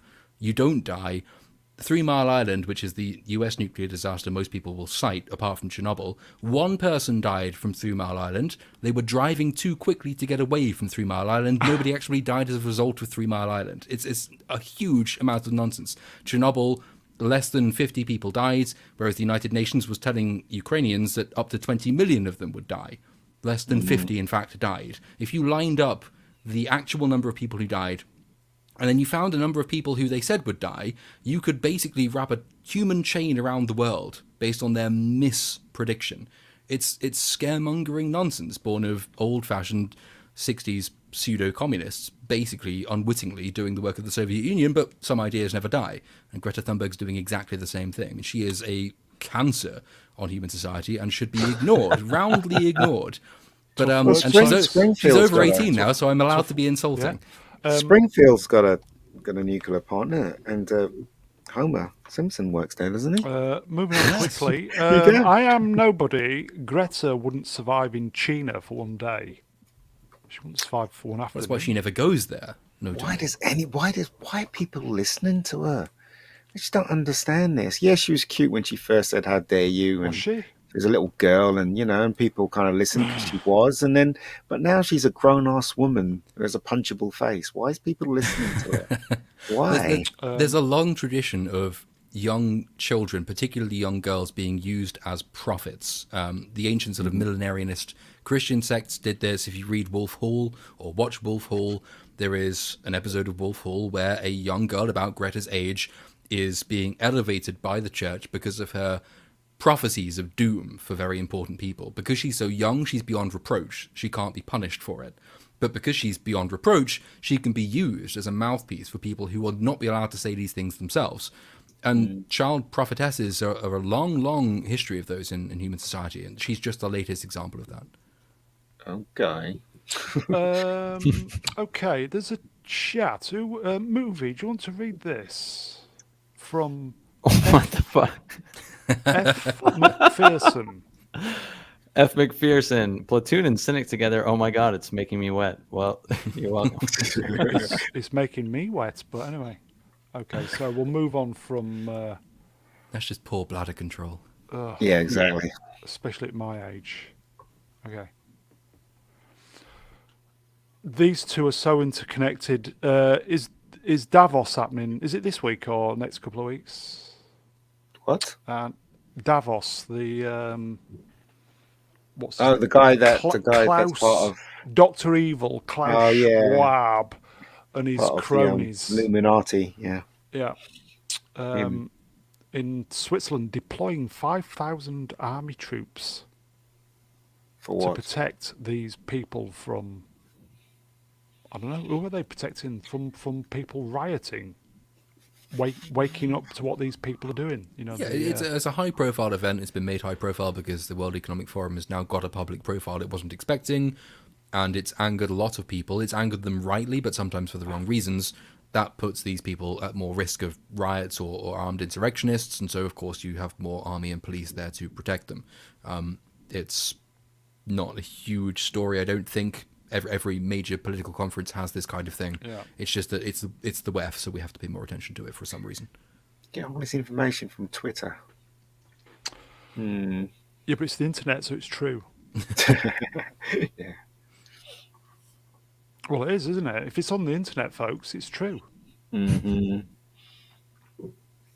Moving on. Next. Moving on.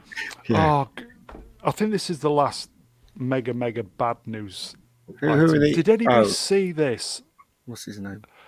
This is It's, Clinton, Obama, and Bush. Is that George? Jr.? Yeah, I can't tell. George Is Bush. that a bomb? It is, No. yes. Which one? Far One on the right. Yeah. He looks white. What's going on there? It's weird. It's the lighting. It's the lighting. Oh, okay. You know, Michael Jackson's situation is the same thing. Yeah. All right. Okay. Take your vaccines, everybody, Oh, okay. was the message. And I just Why? thought, get fucked. Maybe the haven't taken my vaccine is third why he's one. turning white. Yeah. I haven't taken my third one. I was meant to take the third one, but I haven't taken it. I'm This, not to be having fair, any this more. is the first time Bill Clinton has just asked you politely to inject something into your veins. Yeah. Yeah. I would ask the chats if they've been jabbed, but Have you been jabbed by Bill Clinton? Join the ranks. I think we've all been jabbed by these three. But as I was sheltering a vulnerable person, so I really didn't have an option not to. Same here. Same here. So I had to have 2 jabs, and the Right, second 2. one I was really ill from the second jab. I'm not having any more. I think my father, who's 94, I think he was on his 5th jab, and I just said to him, just tell him to get stuffed. And it's amazing how I think he just didn't. The kind of big news companies and stuff are not kind. Have you noticed how they're not pushing to get people to get jabbed anymore? Have you noticed how it kind of fell out of the narrative? It's funny because Americans are kind of. I always say this: Americans are so much into their politics. Even the normies in America are into their politics. I mean, it's really weird because I remember reading a story about Denzel Washington being there first when what's his name, Obama was going to say his speech. He was there first in the chair, right in the front row and everything. And who we got as prime minister now? And he's an Indian guy, isn't he? I don't see any Sikhs queuing up to see him have a speech or anything like that. Do you know what I mean? In England, we don't really care about politics, I guess, as much as the Americans. It's just what it is. What it is. You know what I mean? So, but yeah, Americans are really crazy about politics. Yeah, there's a couple of guys in the chat who said they've not been jabbed, and I think looking back, with everything that's going on, I kind of envy these guys. Some of us were, I would say some of us were effectively forced to have it, but anyway. Moving on. What's this? Way. So, they're still Bit of looking. Photoshop? Yeah, they're looking for somebody kind of posted a photoshopped meme or picture of this guy. Was it Jacob who? Jacob, I can't even pronounce that. Elordi? Never even heard of him. Yeah, they kind of directed at James Gunn, and then James Gunn hit back saying nobody's been cast as Superman. Just aesthetically, I hope it's not that guy. Yeah, definitely. What am I even looking at? No offense, dude. You're just not Superman The material. chin's all wrong.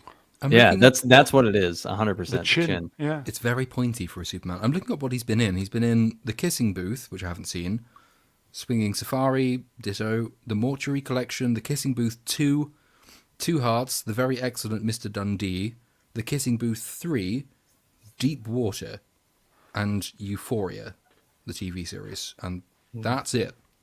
I don't think I've seen a single one of those. Yeah. It's a good job that he's not going to be the new Superman. He's not. They're going to just pick someone that's kind of looks a bit feminine to play Superman. That's probably what's going to happen. So, Yeah. says, is that an Eric Banner on the right? Yeah, Yeah. that's so true. He looks just like Eric Bana. Does a bit, doesn't it? Yeah. You can't have a square jaw Superman in today's climate. I'm gonna have a weak jawed one. That's What is right. this? And have some Slack soft jawed. toes. Yeah, it's just a shame Cavill's 39, isn't it? No, it's not a shame. Even though he'd look even though if he got to 45, 46, 47, I would imagine he'd look fantastic. Bond, he should be the next Bond. He really should. Henry. Ay. Lord, may I embarrass you, please? Again, far away. Being on this stream's not embarrassing It's enough. an embarrassment, yeah.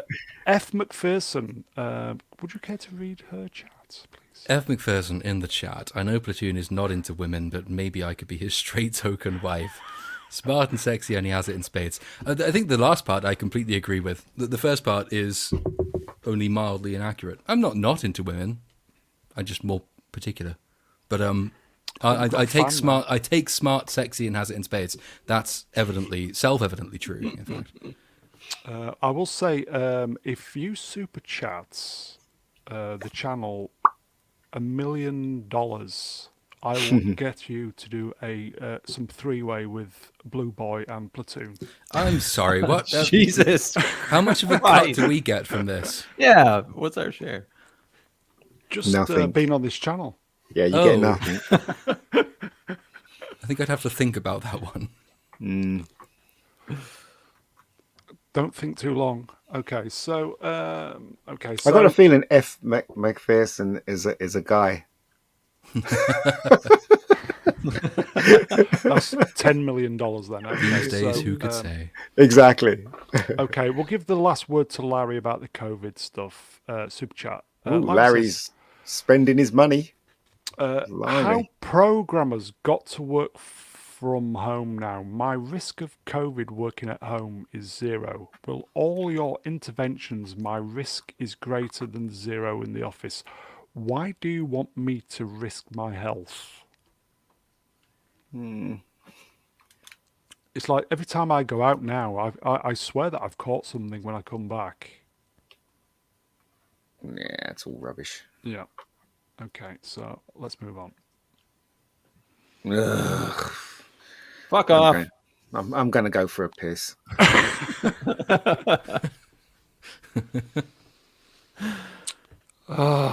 So there's a meeting. Yeah, there is. I'm struggling to beat that response though. Do we want it? I don't care, but Movie Cynic's a fan, so Yeah, go ahead. look, if it's on, going movie, to sell it to us, sell if it to they us. are going to no, I'll be just objective here. If they Okay. are going to continue it, then it should be separate from the other universe. There. Like, right? Regardless if you liked it or disliked it, if it's going to continue, it should be separate. That's a good idea. I don't feel like getting on here every week to argue the merits of the Batman. That's what you did for You me. guys know I like it. We argue every week about But this. At you this are point. the official representative of meh Representative. entertainment, so that you have to. Of meh entertainment. Meh, yeah, you like the Batman. The Batman is a fundamentally meh film. Hey, I have been honest about it too. Of like, I am biased towards the character, and I understand the criticisms in the movie and accept them, but I enjoy it for other reasons. Just stand out to me more than other people.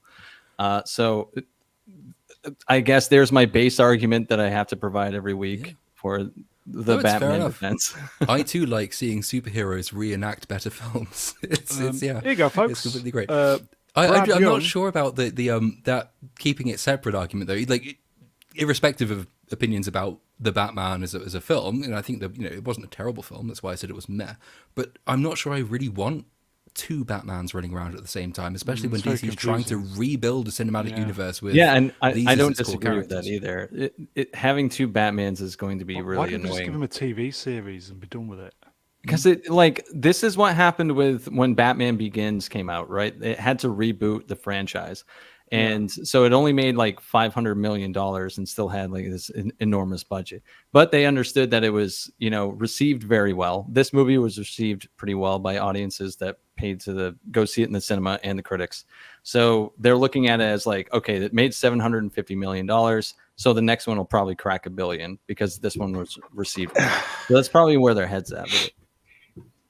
He says, yes, I'm meeting with James Quick Gunn. chat from the Time Prophet. Mr. Brownlines, that's me. It is my birthday tomorrow. Don't tell anybody. Okay, we won't. Hold on. So is he going to be? Is he still going to be Batman this time? Sorry, I went for a pee, so I didn't really hear what was going on. There's a meeting, and that's it. It's just a meeting With the guy that made this one. Yeah. Okay. But the guy said we don't need two Batmen, Bat persons, Bat they thems. Right. Okay. I just don't know what they're thinking. I don't want to get Blue Boy upset. No, the Lord was getting him upset. Maybe was he? Maybe just give him a. Well done. Just give him a TV series and be done with it. No. Batman It's going to make too be on much the money. big screen. Yeah, the sequel's going to make $1 billion, so they're not Yeah. going to. What? Yeah, so Batman deserves to be on the big screen. Not this version of Batman, but Batman. He deserves to be on. I don't think he deserves to be on TV unless it's a cartoon, in my opinion. So. Can I just clear up an argument in chat? We did not actually say that we thought F. McPherson was a man. We just said that in this day and age, you can't presume. That's all we were saying. Yeah, so end the argument and move on. Oh, is he better now? Oh, let's have a look. No, he's not. He's not. No. His leg is pretty smashed up, isn't it, Jerry? Oh no! Seriously, that's not good. Jeremy Renner's leg. His legs, the bones, pretty smashed up. So what, they're going to give him a bionic leg or something? They're going to chop it off. No, they'll chop it off. It's a shame Tony Stark's dead because he could have built him a suit. Yeah. Damn the writers of Endgame. I hope he's all right. I kind of Poor like him Jeremy. as a person. I've heard him speak and stuff, and I like him as an actor. So it's a shame. Hope he's going to be all right. Hope his leg's going to start working. So, but they're going to cut his leg off. Yeah, what I've read, the bone was just completely smashed to pieces, and they can't put it back together. What? Oh, Yeah, this is just so awful. I feel so bad for this guy. And it's like I listened to a podcast where, like, for the past 2 or 3 years, it's been a running joke to make fun of Jeremy Renner, and then this horrible thing happened, and it just keeps getting worse for the guy. And me laughing at this guy for the past couple of years, I feel like this heavy guilt. You piece of shit. I know. I do feel horrible. I don't mean to laugh, but it's a tragedy for sure. Yeah, it's a shame. It's a shame. He's a good actor, in my opinion. He was helping. The thing is, he was helping somebody, wasn't he? A stranded motorist. Oh well. I think there's a life lesson in there. This is why I don't do nice things for people. Stream killer. You hear that, L. McPherson? He doesn't do nice things with people, Yeah, so there you he's go. a bastard. Yeah, Just I'd be a we shit know him. husband. Yeah, he's a bastard. Anyway, let's move on. Oh, what is this?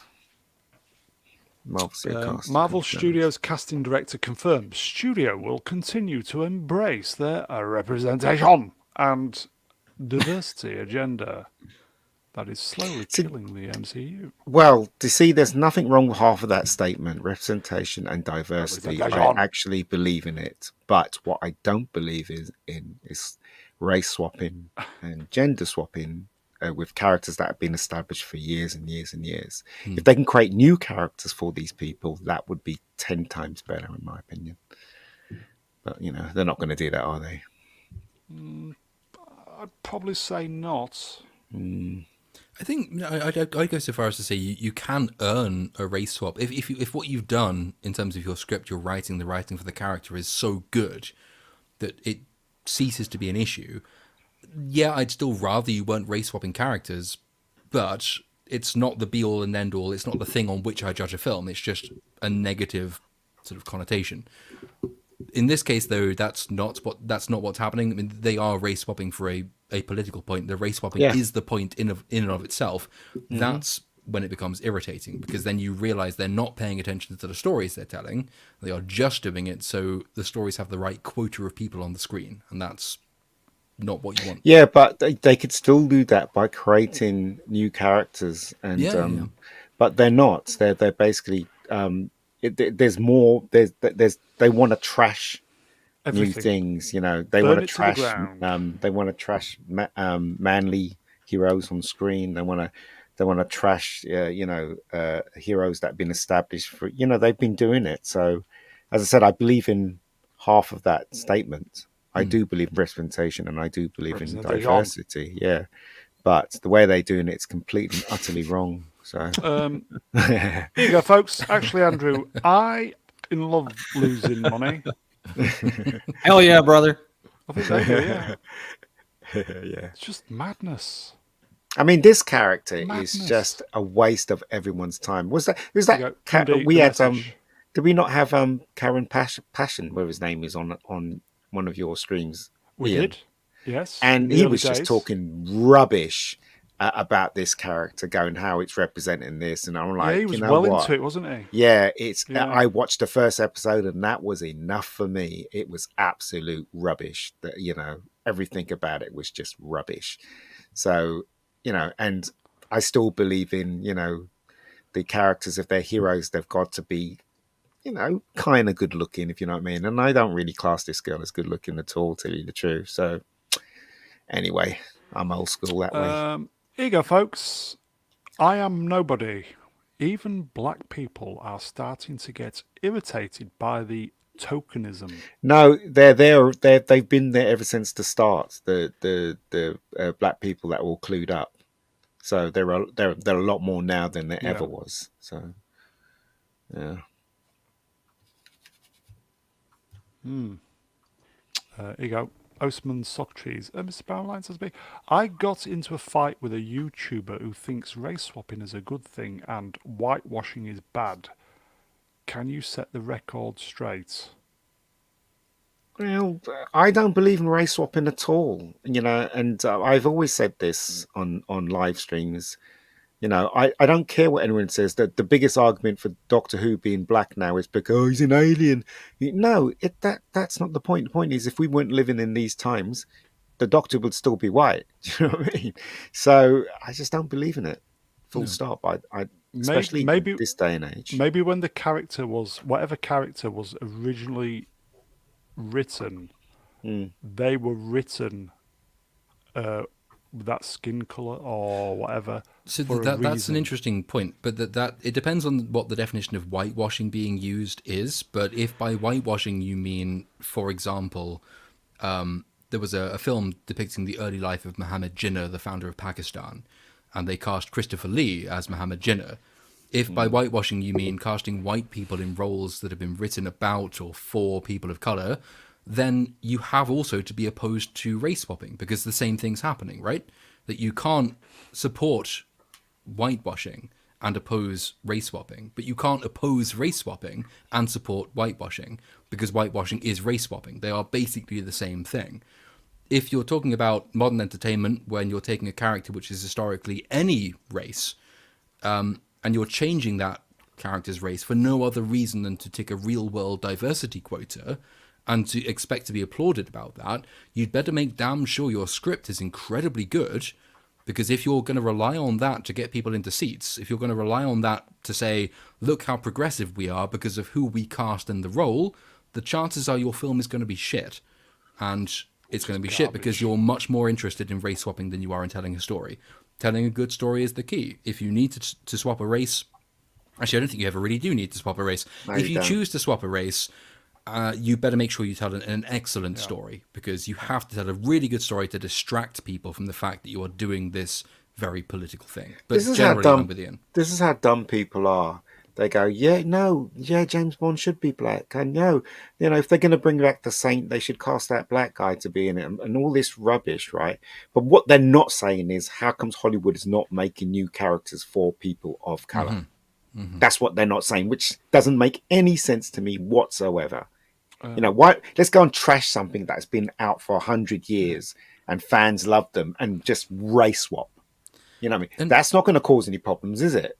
it tends to ruin things as well. So if you look at Wheel of Time and Rings of Power, so Wheel of Time, for instance, it begins set in this really small, isolated mountain village, and they give that village the demography of Islington or inner city Chicago. It detracts from the world building when you do that, because how the hell can this isolated place, which is supposed to be isolated, and its isolation is the point of the place, have this incredibly diverse racial mix? It's unnatural to see. If you want to keep them isolated, put all the villagers as black if you want to, but don't mix them, because mixing defeats the point of the thing you're trying to depict. Same thing with Rings of Power.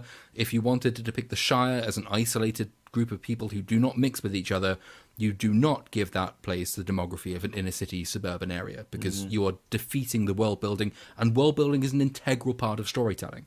So that's one of the many reasons that race swapping unnecessarily and without regard to world building ruins good stories. You are detracting from the character of the places you're depicting. I had a friend, right, he was talking about Creed, right? And he goes, and I said, are you going to watch Creed? Because I didn't really like it. I only saw the first one. And he said, no. And I said, why not? This is a black guy, one of my friends. He said, because, right, we're better than that. They're hanging this black guy off this character that's completely and utterly white, and we're building upon that, when really Creed or a boxing thing should have been from the very beginning, with the black cast and a black story and everything. There are plenty of black boxers out there they could make, they could base them on, but yet they decided to build upon something that was really famous, which was Rocky, to get a black boxer out there in a movie. So he disagrees with it completely and totally. And he's not even going to go and see the next one, he says. So. If you want an example of where it's done reasonably well, in the way that doesn't impact the story, I would say, I think it's come up in chat as well, I think someone mentioned Nick Fury. I would say race swapping Nick Fury didn't make any difference. I don't think some people probably would have minded that they changed the comics character's background. I think the way he was written into the story and the way he was characterized makes Nick Fury's race swapping basically an irrelevance. It doesn't matter that he's played by Sam Jackson or David Hasselhoff. The original basis of him being swapped anyway was because in the comic books, they had started a line of comic books called the Ultimate line, which was just restarting the Marvel universe. So you had the main line and you had Ultimate. And in Ultimate, they were basing a lot of the so in that universe, instead of the Avengers, they were just called the Ultimates, and it was trying to be very cinematic. So a lot of the characters were based around actual movie stars at the time. Yep. And so it was a totally fair pick of like, well, who's going to be Nick Fury, and they picked Samuel L. Jackson because he is badass. So it's just it didn't matter what the race was. It's just, of course, it would be Samuel L. Jackson. He's awesome. And then that became really popular, and so that's why it transitioned over into the movies, because well, they asked first, meta way than they had to get his okay for the likeness. But either way, like that's how much it didn't matter, and it was picked fairly too. It wasn't like, oh well, we need to change his. Did he say if you ever do a movie, I'm in? Yeah, the agent was clever. That the agent said to them, right, if you're going to use Samuel Jackson's image, then if it ever gets made into a movie, he gets first shot. And they agreed, never thinking it was going to be made into a movie. The difference the difference there is in, again, it's in world building. If Nick Fury was canonically a character who came from the middle of, I don't know, bumfuck Idaho, with a population that's 99.9% white, and that was integral to understanding who he was, where he grew up, what his character now was, then you could say, race swapping him is a problem, because a man who's come from that place in that upbringing, now being placed as a black man who comes from somewhere completely different, destroys parts of the world building as it interacts with character. But Nick Fury, as far as I understand it anyway, doesn't have that kind of very strictly defined origin story. He's not necessarily tied to the place of his upbringing in so much as he's tied to his actions. And if you've got a character who's tied to their actions, it doesn't really matter as much if you race swap them. It's when you start saying that any given Viking soldier from ancient Norway can be black, that's different because that's just so evidently designed to cater to modern sensibilities at the expense of the believability of the world you're trying to depict. Should we do a super chat before we move on? Here you go, folks. God, this guy's giving you all his money. I know. Larry can come here anytime. $5. Cheers, Larry.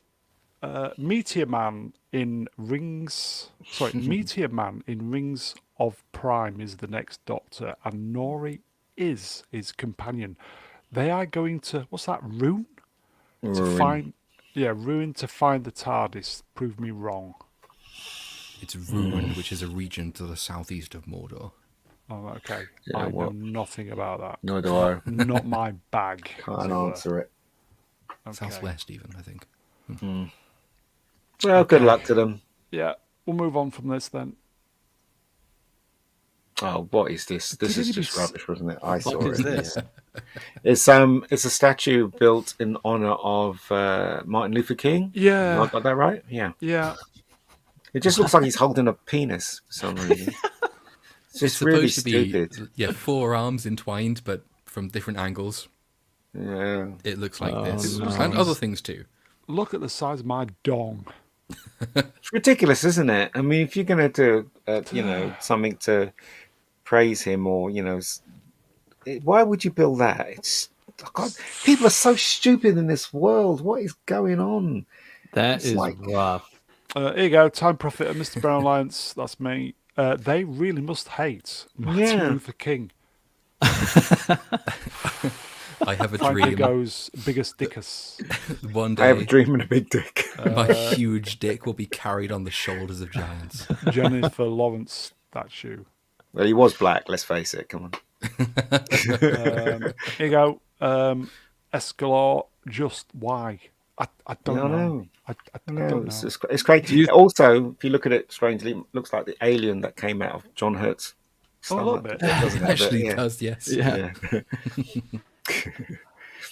Do you think there was a point where they realized what it looked like and just I'm decided, well, full. we're already this far, we have to finish it? Or do Yeah. you think they proudly presented it like, fuck yeah, No, let's do no. this is amazing? There No, was they some kind must of have weird- realised. I don't know if they did, because there was some kind of weird sort of modernist Christmas tree. I think it was a Christmas tree statue in London, which just looked like a butt plug. And as soon as you looked at it, you thought, that's a butt plug. But I genuinely wonder whether the people who made it knew that's what they were designing. I think they were so No, caught some up in people- the brilliance of their vision. But some people do it deliberately. Have you ever been in the Channel 4 building, you guys? I try and avoid it, but no. I don't Right. have. So the Channel 4 building is in Victoria. And it was only when I was there, it was one of my friends said, do you want to see something strange? And I said, yeah. And he goes, let's go. So we went in the lift, went straight up the top, the roof. And he says, look down. What do you see? So when I looked down, the walkway that goes into the building, imagine there's a walkway and then there's 2 revolving doors. And so when you look at it, it looks like a penis. I'm not joking. And he said that the person that designed the building deliberately did that, and wondered if anyone would notice. And they did it people in, did notice. Yeah, people did notice. There's an episode So there of you go. Veep. I think it's What's Veep. that? There's an episode of Veep where Selina Meyer, the outgoing president, has her presidential library designed. She wants it at Harvard and is rejected, and it's accepted. Her application is accepted at Brown, which I think is a historically female university. And so they got somebody on board to design her presidential library. And she looks at it and she realizes it's just a huge vulva. And she hates the idea. But they run with it. And then the last episode of the last season, It her didn't coffin say when she vulva, by dies, the way. her coffin when she dies is put into the vulva. And it's like 2 seasons later.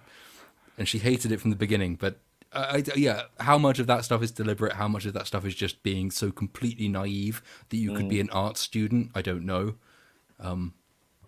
Crazy. We'll move on from this, but a quick question from Appion. Is the statue circumcised? Well, I think you can quite clearly see from that image that it's not. Yeah. Did you see the video when they... Is that meant to be a leg or something, or No, is another arm? It's the outside of your arm. So, like, say you were putting someone, that your arm around someone's shoulders, that's the back of your arm. What? Oh right, okay, that's Because weird. the other Listen, side of that statue has more hands going down the other side of the hands that are lifting that one up. Oh, okay.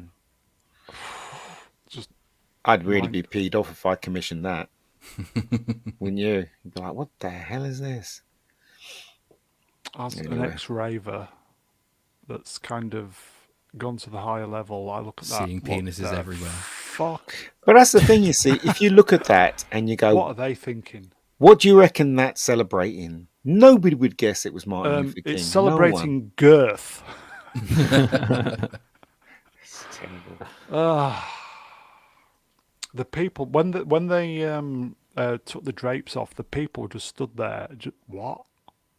I know. I'm just Why saying. does that? Spe- Why does that seem to speechless. happen with statues like 50% Especially of in the America. time? To be fair, it happens with me too. When I take the drapes off, people think, What?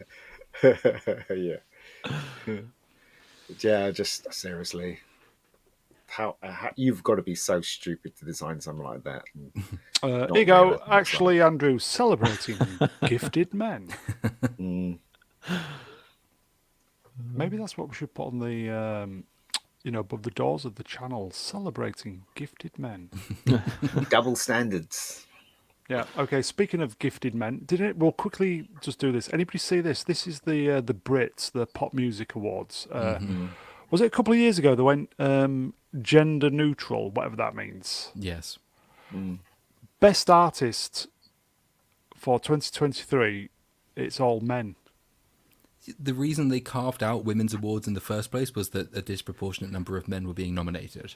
So Yeah. now, lo and behold, as soon as they go back to gender neutral awards, the vast majority, in this case, all of the awards are men. Same thing happens, funnily enough, in women's sports, but apparently we're not allowed to mention that. Hold on. So who won then? It's One of not the been men, held- presumably. It's not been held yet. Who? They're the nominees. They're Oh, all okay, that's- men. that's So I happened think yet, it's probably okay. in a few weeks. All right. Does anybody watch the Brits anyway? No, I don't think No. anyone does. Anybody care?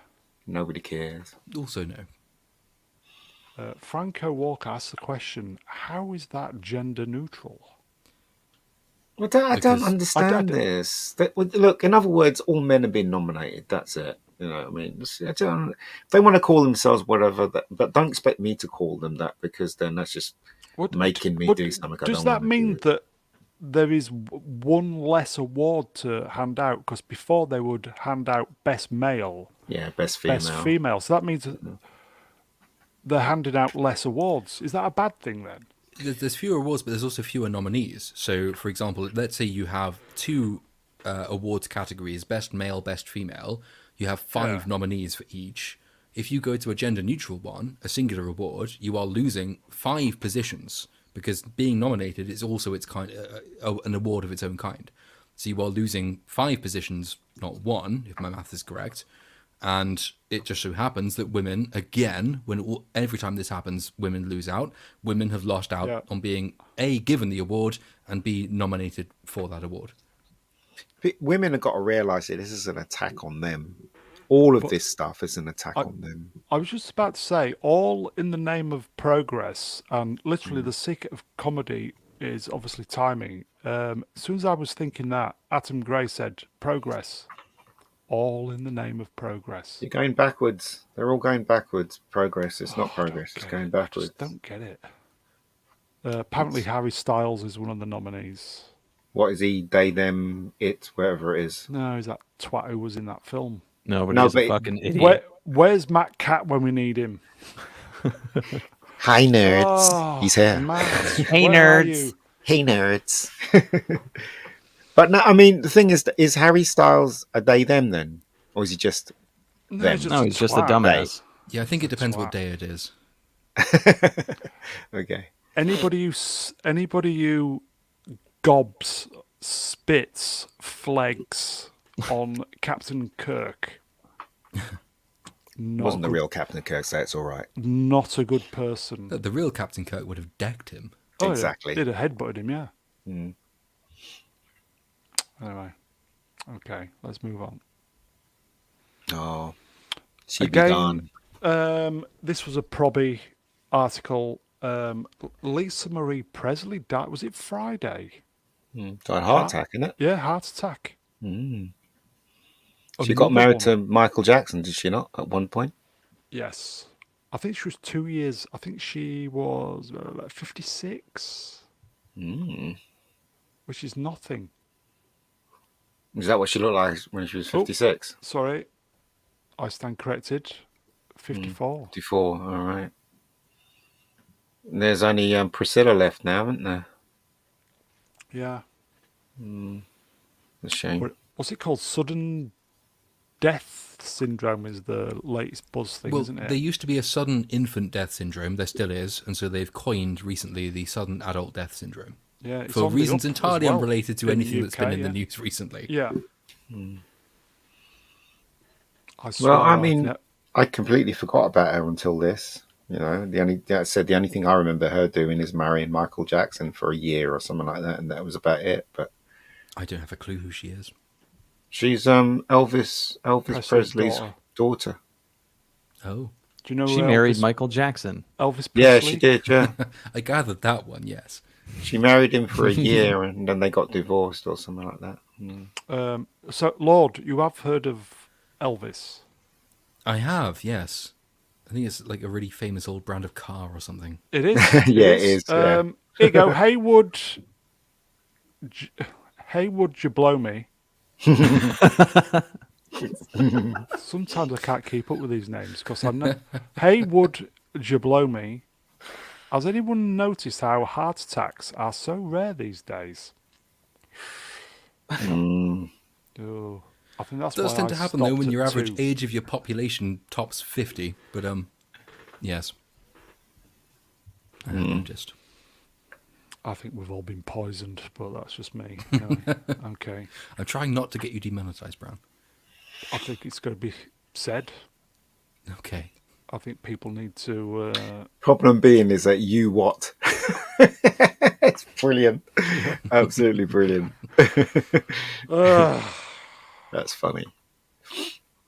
Moving on. And finally, And You still finally- need Terry Wogan delivering this line. Not Terry Yeah. Wogan, fucking Trevor McDonald. That's the one. Trevor McDonald. And finally, Terry Wogan. That's a race swap there. Okay, so. oh Johnny, The rumours of the great John Williams retiring after Indiana Jones' Dial of Dog Bollocks are greatly exaggerated. did you see the interview of him recently? It was done September last year. Right. And he was asked the question, is there any films you want to score for? And he said, I'd love to score a James Bond movie. So I hope Barbara's listening because he would be awesome. Oh, God, yeah. So anyway. But unfortunately, Ian, it doesn't matter. Because Yeah. they killed James Bond. They're bringing him back though. So, but No, they killed him. Don't care. the thing is, though, the thing I like about John Williams, he's so humble, right? He really does interviews. He's been doing interviews recently, obviously, because of the films, and he always stays in the background, doesn't he? Unlike Mr. Zimmer, who's everywhere now, Yeah. the talentless hack. Do you know what I mean? And I just respect this guy 100% because he's just so. The music, he's just It's incredible. it's incredible. Yeah, Incredible. and as a kid, I used to listen to his stuff all the time as a Yeah. kid. So my hat goes off to him. That was my thing. And until relatively late in my current life, I never got into like modern rock, pop music or anything. My stuff was just all film scores, and it was invariably You're such a square. John Williams. I know, very square. I've got Which the is ironic, but yeah. I've got the triple vinyl Superman 1978 official soundtrack. I got that one as well. What an album! Do you know what? Right, when I was young, and I'm assuming I'm a lot older than all of you here.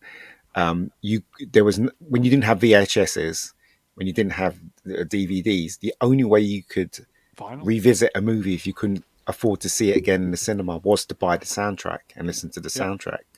And in those days, right, John Williams was riding high from Star Wars to Close Encounters to Raiders of the Lost Ark, and I've got all of them on vinyl. That's why he's quite dear to me in my heart. John Williams because he's part of my childhood, you know.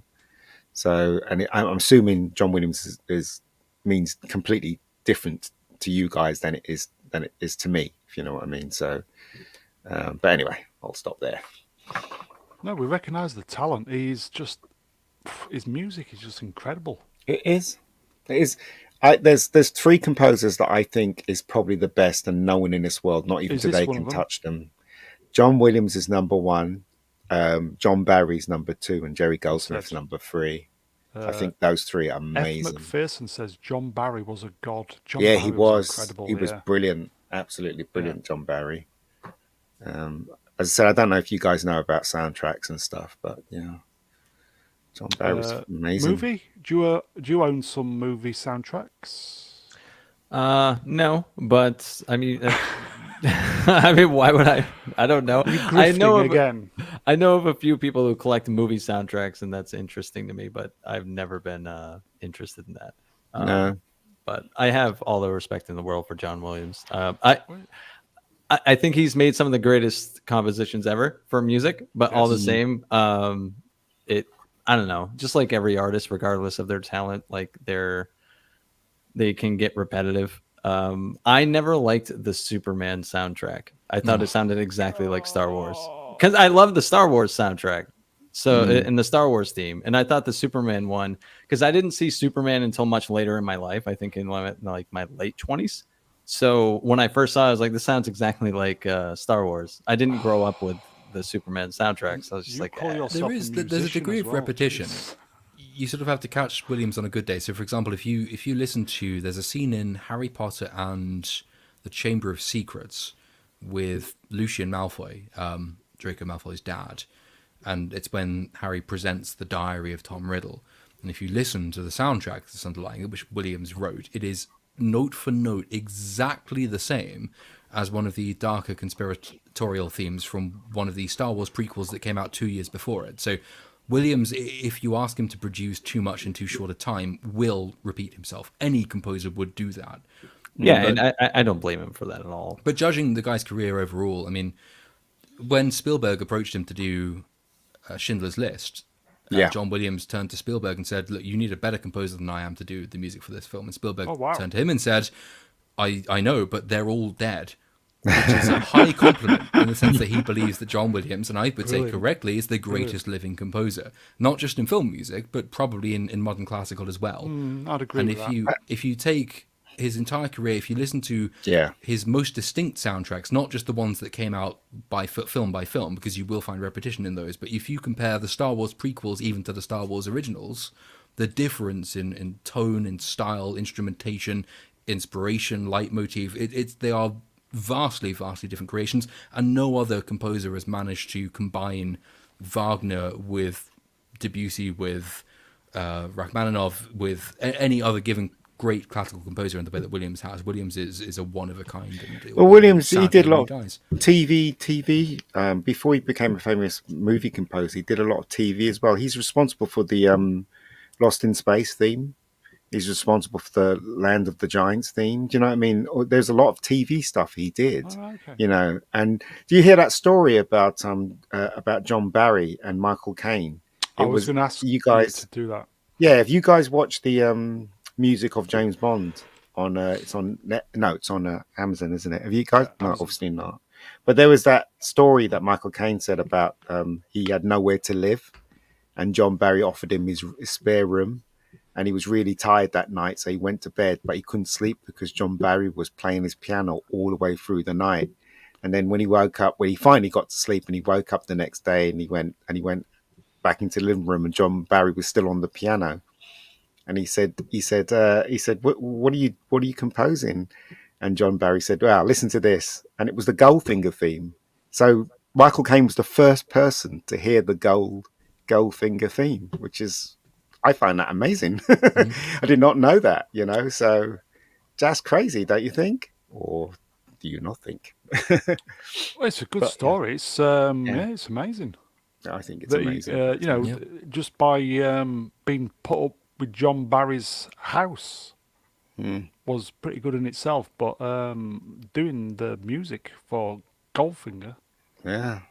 the There's a question for you, Lord. Would you care to read it from the Time Prophet? From the Time Prophet, there's only 12 notes and only so many combinations of notes. Okay, have you heard of the Shannon number? The Shannon number in chess What? is so there are only how many chess pieces are there? It's escaped my mind. 12, I think. 24, I think, in total, because there's Oh 12. no, on one side. Is it 12 Six- across? 16, Is it? 16 Oh, I can't per. remember. Is it 16? No, it's not 12. What am I talking about? 16 per side. Is it 16 Yeah. per side? In which case, so there's only 30 oh, fucking numbers, 6, 12, 30, 32. My math is terrible. I used to be a financial journalist, you can tell. There you go, Let's say that, 32. well, Yeah, there you go. okay, there's 32 chess pieces, right? The Shannon number, though, is a calculation of every possible iteration of chess game you can play using those 32 pieces.